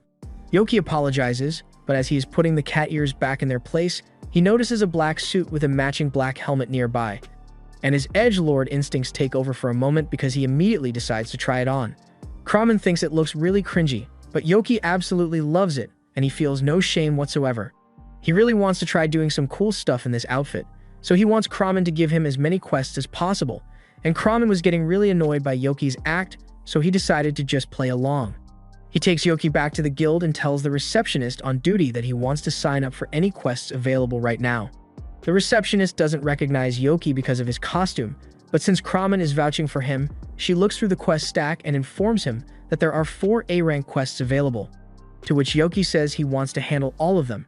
The receptionist is shocked to hear this because she has never heard of someone strong enough to handle 4 A-rank quests at once, so she asks for his name, but Yoki, in true edgelord fashion, decides to give a fake name, and Kramen is so exhausted that he doesn't even bother correcting it. Later that day, Yoki takes down a dragon in the forest to complete one of the quests he accepted, and when he returned to the guild with the dragon heart in tow, everyone in the guild began to respect him as a powerful warrior, though they still didn't know who he was. By the end of the day, Yoki had gone through most of his quests, but he still had one more to do, and that was the quest to capture this criminal. Later that night, the criminal in question, Envy, sneaks up on 2 guards and uses sleep magic to knock them out before sneaking into the storage room with his 2 sidekicks, Jealousy and Heartburn. Seriously, who comes up with these names? They then corner the owner while he's busy taking inventory, and they tell him they are going to steal everything here, but before they could actually take anything, Yoki shows up from the shadows and tells them to surrender before they get themselves hurt, but the 3 are unwilling to give up on their target, so Heartburn and Jealousy attack Yoki with full force. He goes back and forth with them for a bit just to make things interesting, but he eventually decides to get serious and activate the lightning magic in his sword. With this, he is able to electrocute both Heartburn and Jealousy, leaving Envy as the last one standing. He tries to knock Yoki out with his magic, but Yoki counters the spell and charges at Envy before slashing him with his sword. Of course, he wouldn't want to actually kill a child, so he used the blunt end of the sword, but it still really hurt. The owner of the warehouse is very grateful that Yoki managed to stop the thieves because he doesn't know what he would have done if his stock of Valentine's chocolates had been destroyed. Now, he can make his deliveries to the townspeople without issue, and it's all thanks to Yoki. Yoki is a little surprised because he didn't realize that this world celebrated Valentine's as well. But just then, a group of knights shows up because they heard all the commotion and wanted to make sure everyone is alright. Duke and Raven immediately recognize Yoki the second they see him, but the other knight with them has no idea who he is, so she asks him to identify himself. Yoki still wants to stay in character, so he gives her his fake name, and she then proceeds to ask him if he's responsible for all this. Yoki can tell that she is suspicious of him, so he informs her that the kids lying unconscious on the ground are all thieves, and before she could question him any further, he disappears into a puff of smoke. The knights would normally go looking for him at this point, but since Raven knows it was just Yoki, he tells everyone that there's no need to go after the guy. While the knights are busy arresting Envy and his gang, Duke takes a walk to the back of the warehouse because he knows Yoki must still be around here somewhere. He finds Yoki hiding behind a bunch of boxes, and he isn't really surprised by Yoki's whole act because this isn't the first time he has done something like this. He usually ends up getting hooked on a costume that he thinks is cool and spends a lot of time role-playing, only to realize that he is being really cringy. It doesn't bother Duke that much, but he knows Yoki's pride is going to be in shambles when he looks back on this, so he tells him to take a good look at himself in the mirror. Yoki has no idea what Duke is talking about at first, but then he does take a look at himself in the mirror, and he realizes that he really has been acting edgy this whole time. After cringing for a solid 10 minutes, Yoki takes off the outfit and heads to the guild to collect his reward for capturing Envy's gang. But while he's here, he asks Kramen what Envy's goal was in the first place, but Kramen isn't really sure. From what he has heard, those guys used to be B-rank adventurers, but they found a weird book in the dungeon, and ever since, they've been talking about destroying Valentine's Day. Yoki doesn't really get it, but he does understand the feeling of hating Valentine's because he never receives anything. Meanwhile, over at Cecilia's house, a bunch of the girls are busy making Valentine's chocolates for the people they care about, and Sophia is helping them out. Makana had just finished with her batch of chocolates when she notices that Cecilia is making an awful lot, so Cecilia explains that she plans to hand them out to the children at the orphanage tomorrow. That's certainly a sweet gesture, but Makana thinks that kind of defeats the purpose of Valentine's chocolates because you're supposed to give them to someone special to you. But Cecilia clearly has something on her mind here. The next morning, Yoki wakes up, and Gar informs him that today is Valentine's Day. Yoki looks at himself in the mirror and patiently waits, hoping that Cecilia will be here any minute to give him some chocolates, and a moment later, the doorbell does ring. But to Yoki's disappointment, it turns out to be Teal, and she's not even here for him. She's here to give Gar the special magicite chocolates she made for him. Yoki decides to give the two some privacy since he wouldn't want to get in the way. He heads to the guild since he has nothing else to do, but a few moments later, Kramen walks in carrying a box of chocolates from Sophia, and as he opens them, everyone is blinded by how much love and care Sophia put into making these. Kramen is over the moon with joy from his wife's chocolates, and Yoki is starting to get really jealous, so he runs off into the city so he won't have to be reminded of how alone he is. Unfortunately, as he walks through town, he sees nothing but couples spending quality time together. He goes to talk to Duke about it, but then he sees Duke receive chocolates from one of the female knights, and that makes him feel even more alone than he already was, so he runs off on his own. He hoped to get away from all the couples for a few minutes, but then he spots Raven, and even he got some chocolates from Happiness, and that makes him even more upset. Yoki later walks outside into the street where he sees a huge number of women lined up near a cart, and at first, he wondered what could be so important that they would line up like this. But then he is informed that this is the line to give Yuga chocolates, and that was the final nail in the coffin for Yoki's pride. A moment later, Mikana happens to pass by, so Yoki asked her if she's here to drop chocolates off for Yuga, and that was originally her plan, but she's having second thoughts now because she doesn't think her chocolates are good enough. Yoki didn't mean to make her feel insecure, so he's trying to think of some way to cheer her up, but a moment later, Yuga himself shows up, and Mikana is shocked to see him because he usually never shows up to Valentine's events. Yuga says he just wanted to make sure that Mikana's chocolate was the first one he received. Mikana is surprised and happy to hear that Yuga values her chocolate most of all, but she's still a little worried because she's terrible at cooking, and her chocolates came out all messed up. Yuga tells her it doesn't matter because he still wants to accept the chocolates regardless, and Mikana is relieved to hear that, so she pulls out the chocolate she made, and I don't know how she did this, but that chocolate looks like it's been sunbathing since the dawn of the universe. Yoki doesn't know what to say here, since that thing is clearly a biohazard, but Yuga doesn't care in the slightest and eats it all in one bite. He then tells Mikana that he really enjoyed the chocolate, and we already know Yuga is terrible at lying, so he must be telling the truth. A little while later, Yoki ends up going to Cecilia's house to see if there's a reason. She hasn't given him any chocolates yet, but the only people he finds are Aqua and Seek. Aqua can tell that Yoki is looking for Cecilia, but she tells him he's out of luck because Cecilia is currently in town giving chocolates to orphans. Yoki falls to his knees in despair after hearing that, and Aqua feels bad for him, so she offers him some of her own chocolates. And at first, Yoki tries to refuse since he only wants chocolate from Cecilia, but at this point, he's desperate, so he will take what he can get. A few movements later, Duke comes running over to warn Yoki that Envy just broke out of jail and is going on a rampage through the city. Envy and the others all ride around on a giant monster he created and use it to suck up all the chocolate across the city to ruin Valentine's for everyone, and Mikana and Yuga are the first to intervene. Yuga tries to talk Envy out of this, but Envy refuses to listen to a handsome guy like Yuga who gets tons of chocolate all the time. He then attempts to squish Yuga with his monster, but he manages to get out of the way in time. A few moments later, Yoki and the others arrive, and they can see that the situation is serious. So Yoki climbs onto a roof and tries to convince Envy to stop. He understands how Envy must feel since he too has suffered from not receiving chocolates. Well, technically, he did receive chocolates, but that was from a friend's mother, and it's kind of embarrassing to say it out loud. Envy is tired of listening to Yoki, so he tries to squish him with the monster. But Yoki jumps into its arm, and when the other two try to attack him, he easily knocks them out, but then Envy knocks him off balance by moving the monster's arm, and then he tries to blast Yoki with a fireball. Yoki counters with magic of his own, and the two end up locked in a fire magic duel. Envy asks why Yoki doesn't hate Valentine's Day just as much as he does, and Yoki says it's because he still has hopes that the girl he likes will give him chocolate.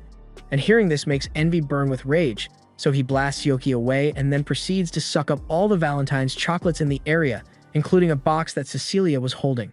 Seeing this happen, Yoki realizes that the box was most likely meant for him, and losing it makes him so mad that he gives up on holding back and fires a bolt of lightning straight at Envy. The lightning ends up incinerating Envy's magic book, causing him to lose control of the monster, and as a result, he comes crashing to the ground.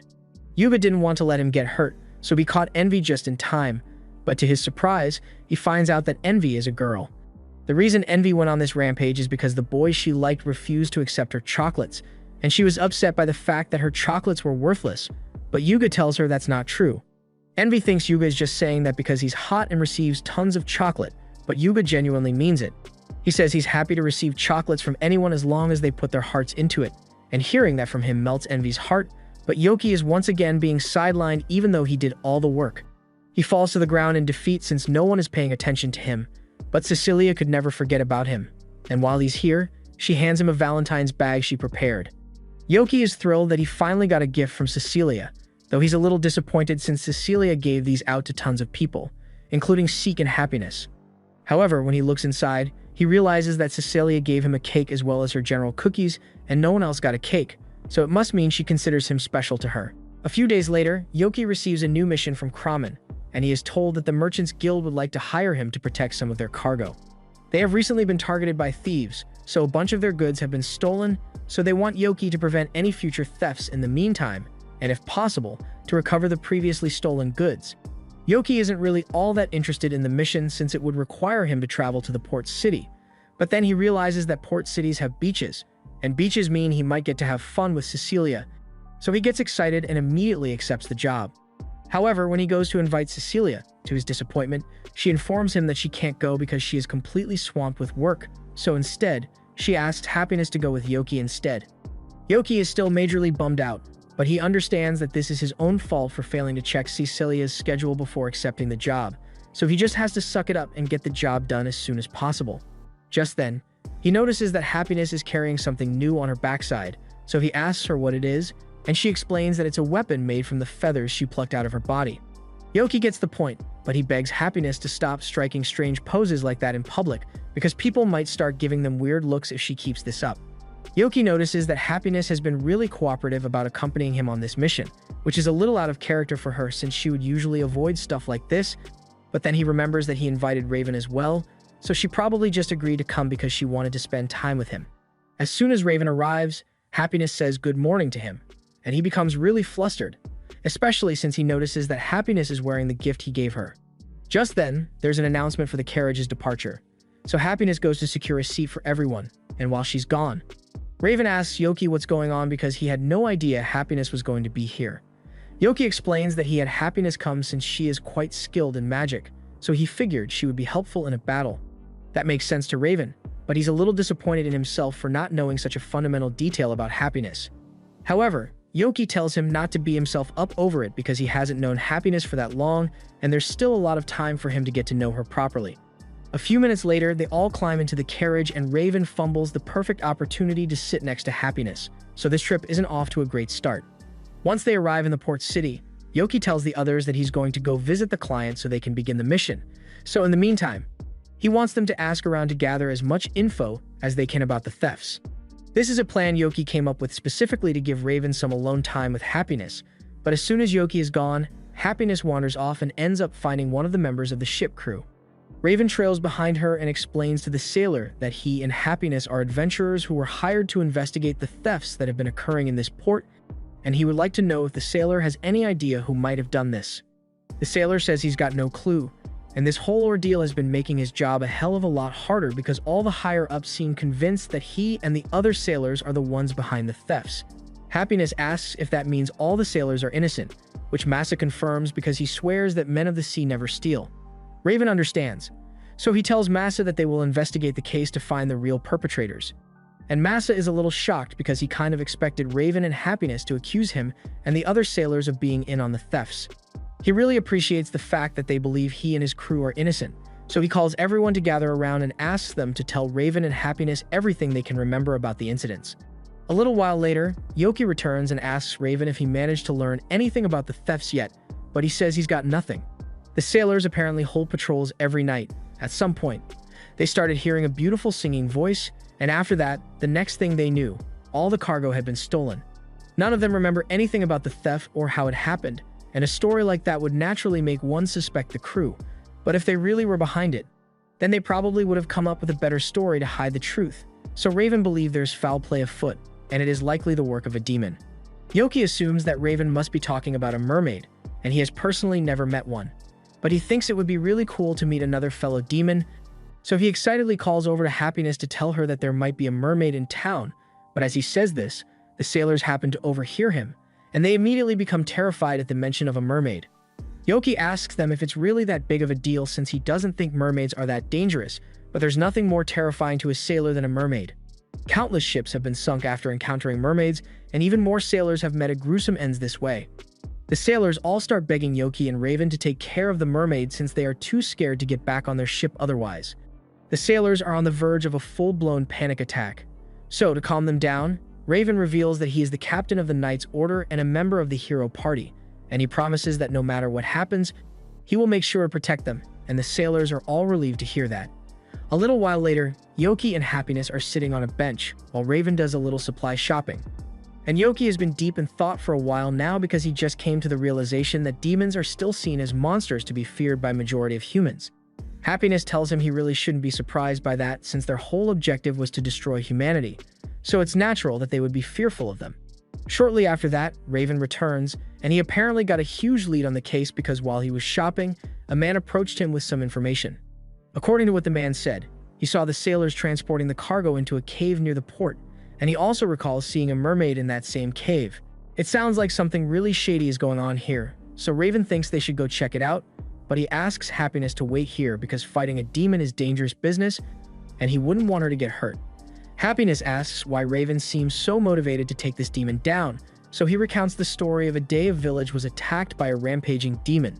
He and the rest of the hero party were too late to save the village that day, and he failed to save many lives even though he had sworn to protect them, which is why he refuses to let anyone else he cares about come into harm's way.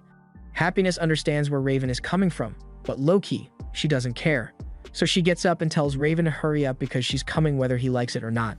Raven tries to stop her, but Yoki tells him to just let it go because there's no way he's going to change. Happiness is mind, and besides, she's strong enough to handle herself against any demon, so he has no reason to worry.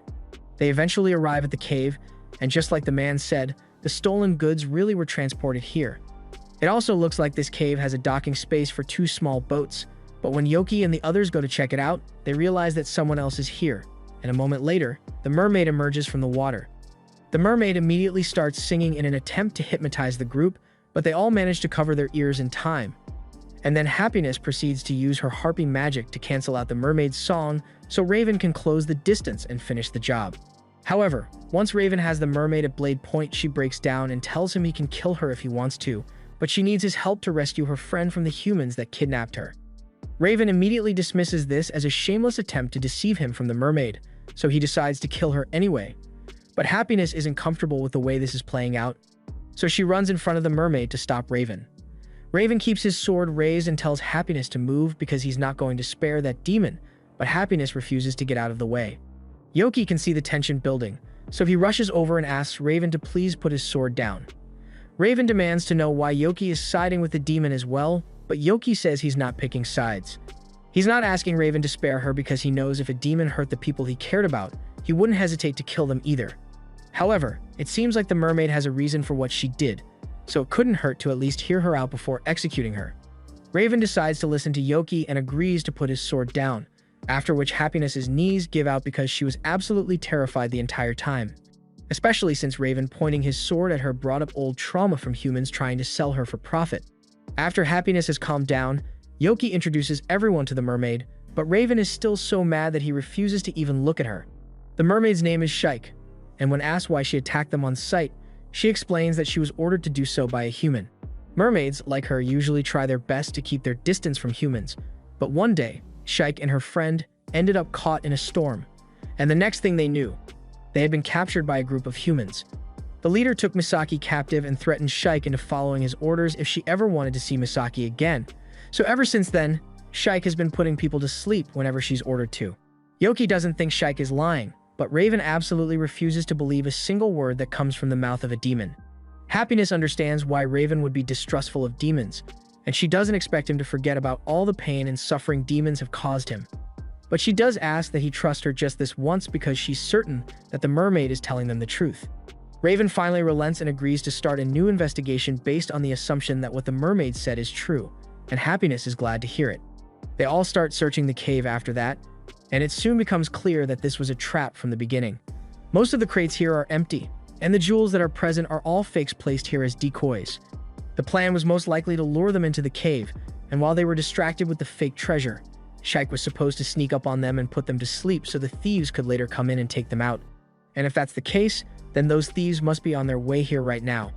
A few moments later, we see a group of men walking towards the cave, led by the same man who gave Raven the tip earlier, and they are all joking about how easily the Knight Captain fell for their trap. But then they see that same Knight Captain walking up to them, and they suddenly all go silent. They try to play it cool and pretend they did nothing wrong. But Raven already knows they are the ones behind the thefts, as well as kidnapping an innocent mermaid, and though he doesn't intend to kill them, he is going to make this arrest as painful as possible. The thieves all try to overwhelm Raven, but his swordplay far outclasses anything they could pull off, so within seconds, he has knocked out half of them.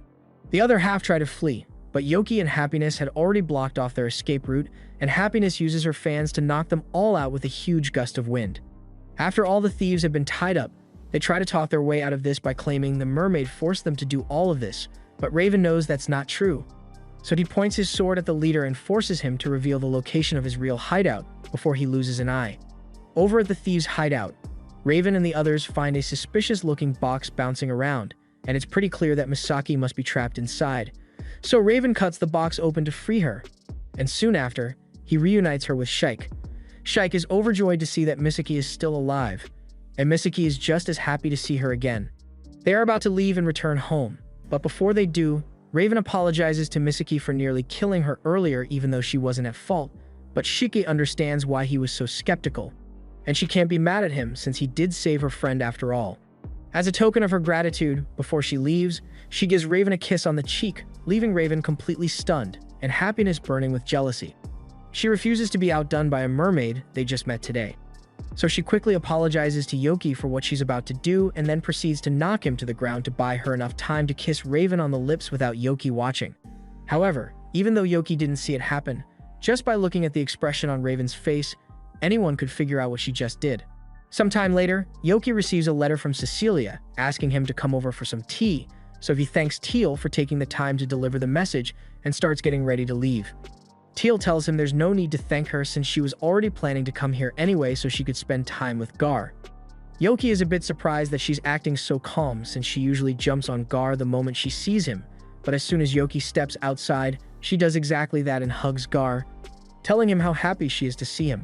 She then offers Gar a bag of magicite she personally gathered, and she tells him he can eat as much of it as he wants, and Gar is grateful, but he reminds her not to overdo it.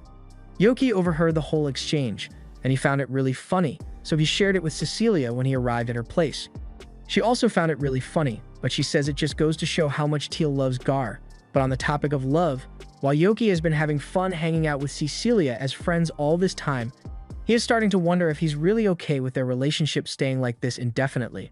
The next day, Yoki calls Duke over to a cafe for tea because he wants to ask him for advice, and hearing that makes Duke think Yoki must have gotten himself in trouble of some kind. But Yoki assures him that's not the case. He says it's about Cecilia, and he explains that after leaving her house yesterday, he got curious about what Cecilia might get up to once he's gone.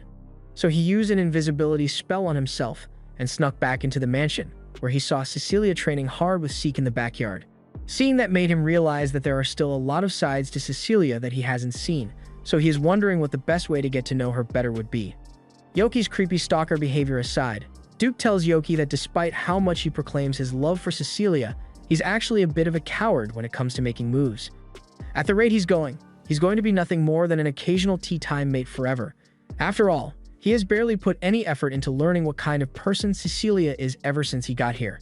Yoki understands Duke's point, so he resolved himself to learn as much as he can about Cecilia, but before he leaves, Duke warns him that he had better not start stalking her with invisibility again. At that moment, Mikana happened to be walking by, and she overheard what Duke just said. So she asks if Yoki is really the kind of person to do that, but he tells her it's just a big misunderstanding. That aside, Duke thinks this is perfect timing. So he gets up and says he's leaving Mikana in charge of helping Yoki, since she has been friends with Cecilia for a long time. Mikana has no idea what's going on, but she decides to play along to see where this goes, and Duke also happened to call Raven over as well, so once they are both seated, Yoki asks them to tell him everything they know about Cecilia. Mikana still owes Yoki for helping her out with Yuga last time, so she agrees to tell him everything she knows, and she begins by mentioning that the hero party would never have lasted this long if it weren't for her. Yoki wonders if it's because they got injured so much and needed Cecilia to heal them, but she says that's not the case. The problem was the fact that Yuga was always getting swarmed by girls whenever they'd visit a village. Yuga was too nice to tell them to get lost, Raven couldn't speak in public, and writing notes didn't do much to dissuade the girls. Mikana couldn't do anything either since the girls would just start arguing with her for trying to keep Yuga all to herself, but when Cecilia spoke up, she was always able to calm them down with a few words, and that made the party's progression a lot smoother. Raven also adds that Cecilia used to handle nearly all of the background tasks, and Yoki gets a bit annoyed when he hears this because it sounds like they were taking advantage of Cecilia, but in their defense, there weren't many other options. They did split the chores that they could manage. For example, Raven was in charge of cooking all the party's meals, which is intriguing to Yoki since he had no idea Raven could cook. He then asks what Yuga did, and Mikana explains that initially, they'd send Yuga out to hunt ingredients for their meals, but he always ended up getting himself into trouble one way or another, so Cecilia had to take over for him. Both Cecilia and Mikana handled recon together, but aside from that, Cecilia also handled all the party's money. Yoki becomes irritated because it sounds like Yuga did nothing but cause trouble for the party, which isn't exactly wrong, but Mikana tells him that one way or another, the messes Yuga got himself into always involved helping someone out, so it never really bothered them. Yoki understands her point, and he is starting to see why people like Yuga as a hero so much, but he didn't come here to learn about Yuga, so he asks them to stick to talking about Cecilia. A while later, the two are pretty much done talking about all their adventures with Cecilia, but just then, Mikana realizes that she forgot to mention Cecilia's nickname. But just as she's about to tell Yoki, Cecilia appears behind her, and she does not look happy about her personal information being leaked like that. Mikana is startled and asks Mikana what she's doing here, so Cecilia explains that she happened to be looking for Mikana because she had something she wanted to discuss with her. And after what just happened, she plans to have a long talk about personal boundaries with her. Cecilia then drags Mikana away, leaving Yoki and Raven alone, But since Cecilia seemed really upset about Mikana almost telling Yoki her nickname, Raven apologizes to Yoki and says he doesn't want to risk telling him. Yoki completely understands and agrees not to push for an answer, but since they've still got some time left in the day, Raven asks him if he would like to accompany him because he has somewhere he wants to go.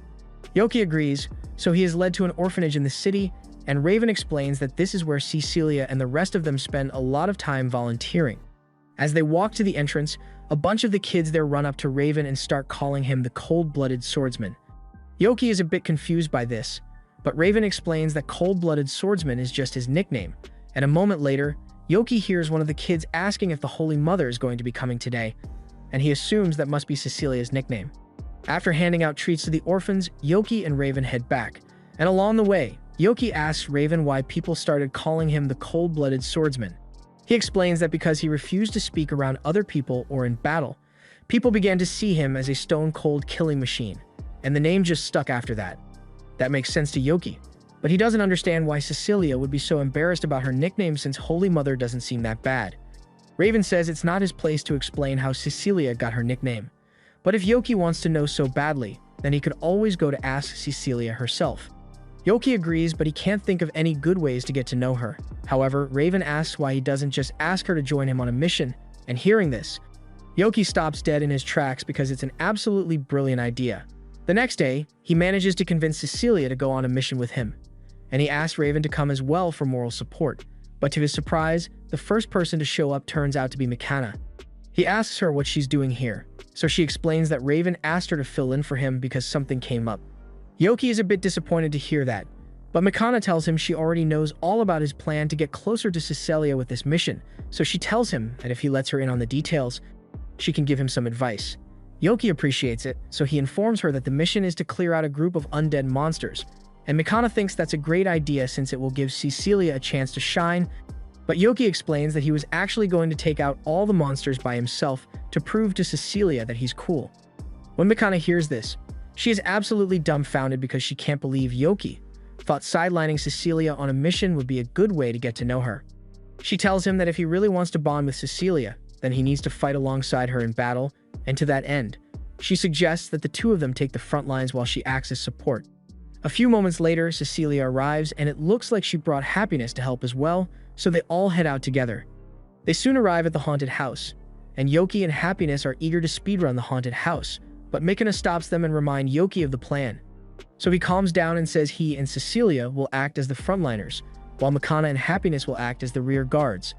Now that everyone is clear on their roles, they all head in, and within moments, the group is confronted by the first group of undead monsters. Cecilia wastes no time and casts her Holy Ring spell, exorcising the skeletons in an instant, and when a second group appears, Yoki uses some of his water magic to hold them in place so Cecilia can use the Holy Ring spell again. After they've dealt with the first wave, Yoki asks Cecilia if she's okay since she has been using her magic a lot since they got here, and she appreciates his concern. But she assures him that she's fine because the Holy Ring spell is a necessity for any priestess, so she has optimized her mana consumption for situations like these. Yoki is impressed, but he is still concerned about her well-being, so he asks her to at least take small breaks to stay hydrated. And Mikana is honestly surprised to see this because she had no idea that Yoki could be so thoughtful. After systematically clearing all the rooms in the mansion, there is only one left, so they all realize the undead boss must be in here. And when they walk in, they find an undead king sitting on the throne. Yoki doesn't know much about undead, so he asks how strong this guy is. But to his surprise, he is informed that undead bosses aren't any stronger than regular undead. They just have a bit more intelligence. Yoki becomes smug after learning that this undead is just as weak as the last one, so he decides to have some fun with it and kicks off its crown. But to his surprise, the undead starts panicking and runs after its precious crown, hugging it tight like it's the most precious thing in the world to him, and the whole situation makes Yoki look like a massive jerk now. After putting its crown back on, the skeleton raises its sword and prepares to strike Yoki down for daring to knock off its crown, but it's still pretty weak.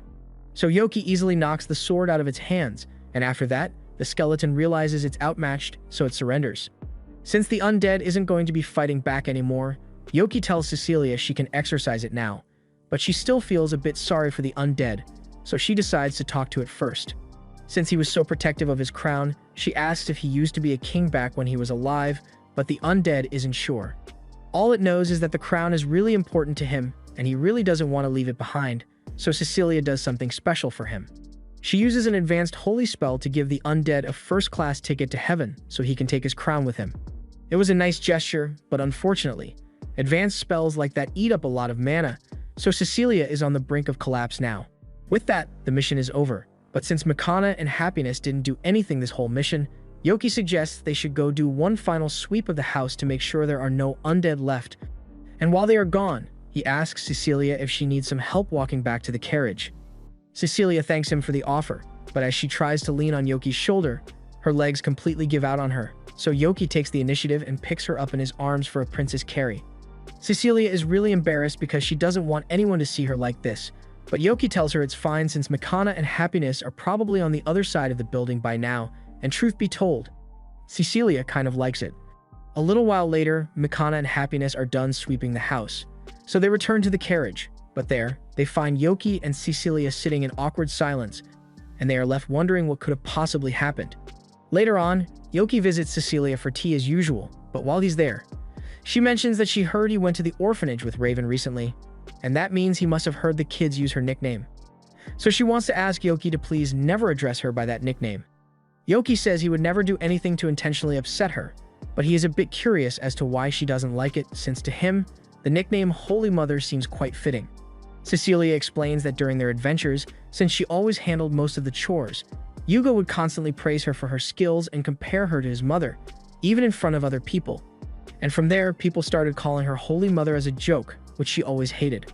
Cecilia may not find it funny, but Yoki thinks it's absolutely hilarious, so he bursts out in laughter. One day, while Yoki is just chilling in his room, Gar suddenly says he has a favor to ask. Yoki is willing to hear him out, so he asks Gar what's up, and Gar informs him that he would like to start working. Yoki is surprised to hear that coming from a living statue who doesn't need to pay rent, but Gar says he's just feeling guilty about all the money Teal has been spending on him. Every time she comes over, she always brings him a big bag of magicite, and he's got no idea how much it costs to buy magicite, but the expense has got to be eating up a good chunk of her salary, so he wants to be able to pay her back. Yoki admires Gar's desire to stop being a freeloader, so he decides to help him get a job, and the first step in that plan is registering him as an adventurer. So Yoki sticks Gar in disguise and takes him to the guild. Yoki shows up in his disguise as well for aesthetics, but when Gar informs the receptionist that he wants to register as an adventurer, she is understandably freaked out because these two look like they are about to rob the place. Yoki speaks up and assures her that while Gar may look shady, he's not actually a bad guy, but the receptionist still calls Kramen over to deal with this since she's not sure how to proceed. Kramen comes over, and he can immediately tell that this is one of Yoki's weird stunts, and as long as nobody's dying, he doesn't care. So he just signs the registration form and hands it to Gar. Gar will be starting as a beginner, so Yoki asks Kramen to prepare a list of beginner-friendly quests for him because they will be back tomorrow. On the way out, Gar asks Yoki why they didn't just take a quest today, so Yoki explains that they still need to get a weapon for him to use in battle. Gar doesn't understand what the point of that would be since he can just use his magic, but Yoki reminds him that the only magic he knows how to use is dark magic, and if he used that in public, people would immediately realize that he's a demon. Besides, Gar has never been out in the city before, so Yoki wants to take this opportunity to show him around. The next morning, Yoki and Gar return to the guild, ready to take on their quests for the day, but to their surprise, Kramen says that there's someone looking for them, so they should head out to the back of the guild. Yoki is curious, so he heads out back, and sure enough, there's someone waiting there, but when he gets their attention, he realizes that it's Cecilia in a nun outfit. She had heard all about Yoki's alter ego from Sophia, and the more she listened, the more she realized that it sounded a lot like Yoki, so she wanted to see for herself. She asks him what's going on here, so Yoki explains that Gar wants to start working as an adventurer, so he's out here helping him learn. Cecilia thinks that's a wonderful idea and asks if Yoki chose to disguise himself so no one would recognize him while he's helping Gar, and Yoki goes along with that explanation, but in reality, he's just wearing it for fun. Yoki and Gar are about to leave to begin their missions, but Cecilia is a little worried that Yoki might end up overdoing it since he's really enthusiastic when he's using his alter ego, so she offers to join them on the missions as well. The first mission of the day is to find a missing cat, but as expected, Yoki's intensity is low-key scaring the owners, so they are hesitant to talk to him. Cecilia tells Yoki to tone it down a little because he's making the people uncomfortable, and once he shuts up, Cecilia starts talking to the owners to ask if they have any information on the missing cat. Once she's done talking to them, they gather that the cat went missing roughly a week ago, and they get a rough sketch of what it should look like. Gar asks what they are supposed to do now, and normal procedure would be to ask the neighbors and patrolling nights if they've seen anything, but Yoki's got a much quicker and cooler method. As he says this, he leaps into the air and starts running across the rooftops while applying lightning magic to his entire body to cover as much ground as possible. Using the scent of the owners, Yoki is able to track down the cat in a matter of moments, and when he finds it, it's there with a second cat. The cat seems a little hostile towards him, so Yoki calmly used magic to put him to sleep, and a few moments later, the cat is returned to the owners. They are both very grateful that Yoki found their cat so quickly, but they also wonder why he brought a second cat back with him. Yoki explains that the second cat was hanging out with their cat when he found it, and he didn't know what to do with it, so he brought it back, and now it's their problem. That takes care of the first mission for the day, so Yoki excitedly says it's time for them to move on to the next one. But before he could rush off, Cecilia tells him to wait. She reminds him that they are here to help Gar learn, and there isn't much of an opportunity for him to learn when Yoki speedruns the mission, so she thinks it will be best if they let Gar handle the next one on his own. The next mission is to gather herbs, and it is the most common starter quest for a new adventurer, so Yoki reminds Gar that he shouldn't overdo it because he needs to leave enough behind for other adventurers to gather. After Gar is done with that, the next task is to slay a bunch of goblins, and at first, Yoki was a bit concerned that Gar may not be able to handle this since he has never been in a proper fight before, but as it turns out, Gar is really good at swinging a hammer around, so he is easily able to take out the goblins on his own. Now that the final mission has been completed, they head back to the guild so Gar can receive his payment, and he is so happy to finally be earning money. He swears that he will continue working hard in order to repay his debt to Teal for always taking care of him, and Yoki and Cecilia say they will continue to support him, but Gar says they don't need to do that. He says he actually wants to try taking on quests alone tomorrow to see if he's really gotten the hang of it. Yoki and Cecilia are a little worried, but Gar assures them that he won't get himself into trouble, so there's no need to worry. Since they won't be helping Gar, Yoki prepares to say goodbye to Cecilia for the day. She asks him if he has any other plans, and he explains that he still needs to maintain the reputation of his alter ego, so he's going to go on an A-rank quest after this. Upon hearing this, Cecilia offers to go with Yoki, but this catches him off guard because he wasn't expecting her to want to come. He explains that this particular mission will take a few days of travel to get to the destination, and he's sure Cecilia must be busy. But she tells him that won't be a problem, because her schedule is clear for the next few days anyway. Though, she notices that Yoki seems hesitant to agree to let her come, so she says she can stay behind if her presence would be a burden, but that's not why he's hesitant. He's gone on a few missions with Cecilia already, but this would be the first time the two of them would be going on a journey alone, and he's a little nervous about it. Since he agreed to let her come, Cecilia asks him to wait a moment while she goes to get her gear, and a few minutes later, she returns in her long journey outfit. This way, no one will know that she's a member of the hero party, so they will be able to travel without being swarmed by huge crowds. The next day, they set out on their mission, and their job is to investigate some ruins in the jungle. Yoki wonders why something as simple as this qualifies as an A-rank mission, but Cecilia informs him that A-rank missions aren't all about fighting strong monsters. In this case, the ruins are really far away, and there are no villages nearby for them to rest at, so they need to camp in the jungle until they get there. Additionally, there are no established paths, so they have to find their way there without getting lost, which is already a difficult task. On top of that, they also have to search the ruins carefully to make sure they don't damage it since their client is an archaeologist. It's getting pretty late, so Cecilia suggests they should set up camp for the night, and while she's setting up the fire for dinner tonight, Yoki is freaking out because he and Cecilia are basically going to spend the night alone together. Normally, he wouldn't be able to stay calm in a situation like this, but he realizes he can handle this by using his alter ego as a defense mechanism, so he goes into full try-hard mode again. And within minutes, he returns to Cecilia, informing her that he has just set up a large barrier around this area so they don't have to worry about being attacked. And he has also gathered enough fruits to last them for the rest of the journey. Cecilia thinks that's nice, but she wishes Yoki would take off the mask, since talking to him like this is a little annoying and it's just the two of them here. Yoki tries to make up an excuse, but he can see that Cecilia is starting to get upset, so he eventually does take the mask off. Cecilia is glad that she gets to talk to Yoki face to face now, so she goes to pour him a bowl of the soup she made while he was gone, and after tasting it, Yoki compliments her cooking skills because the meal is really tasty. Cecilia is really happy that Yoki likes it, But seeing her smile like that gets him flustered again. So he rushes to finish his meal and puts his helmet back on to calm himself. He then suggests they should get some sleep soon, but hearing Yoki say this, Cecilia looks a bit disappointed since she wanted to talk to him a little more. Shortly after, Cecilia and Yoki both go to bed, but Cecilia is having a hard time falling asleep because she can't stop thinking about her discussion with the king before she came on this trip. The king had informed her that the ruler of a neighboring domain was asking for her hand in marriage, and Cecilia intended to decline because she wasn't ready for an engagement. The king assumed that Cecilia must have her eye on Yoki, which is why she won't accept the engagement, and hearing that gets her flustered, but she doesn't exactly deny it. Since she is clearly against the engagement, the king said he won't push any further, but he warned her that that man isn't the kind of person to take rejection well, so she should be careful. The next morning, Yoki and Cecilia arrive at the ruins, and Cecilia suggests she should take the front line, but Yoki finds it a bit odd since he's the main attacker here.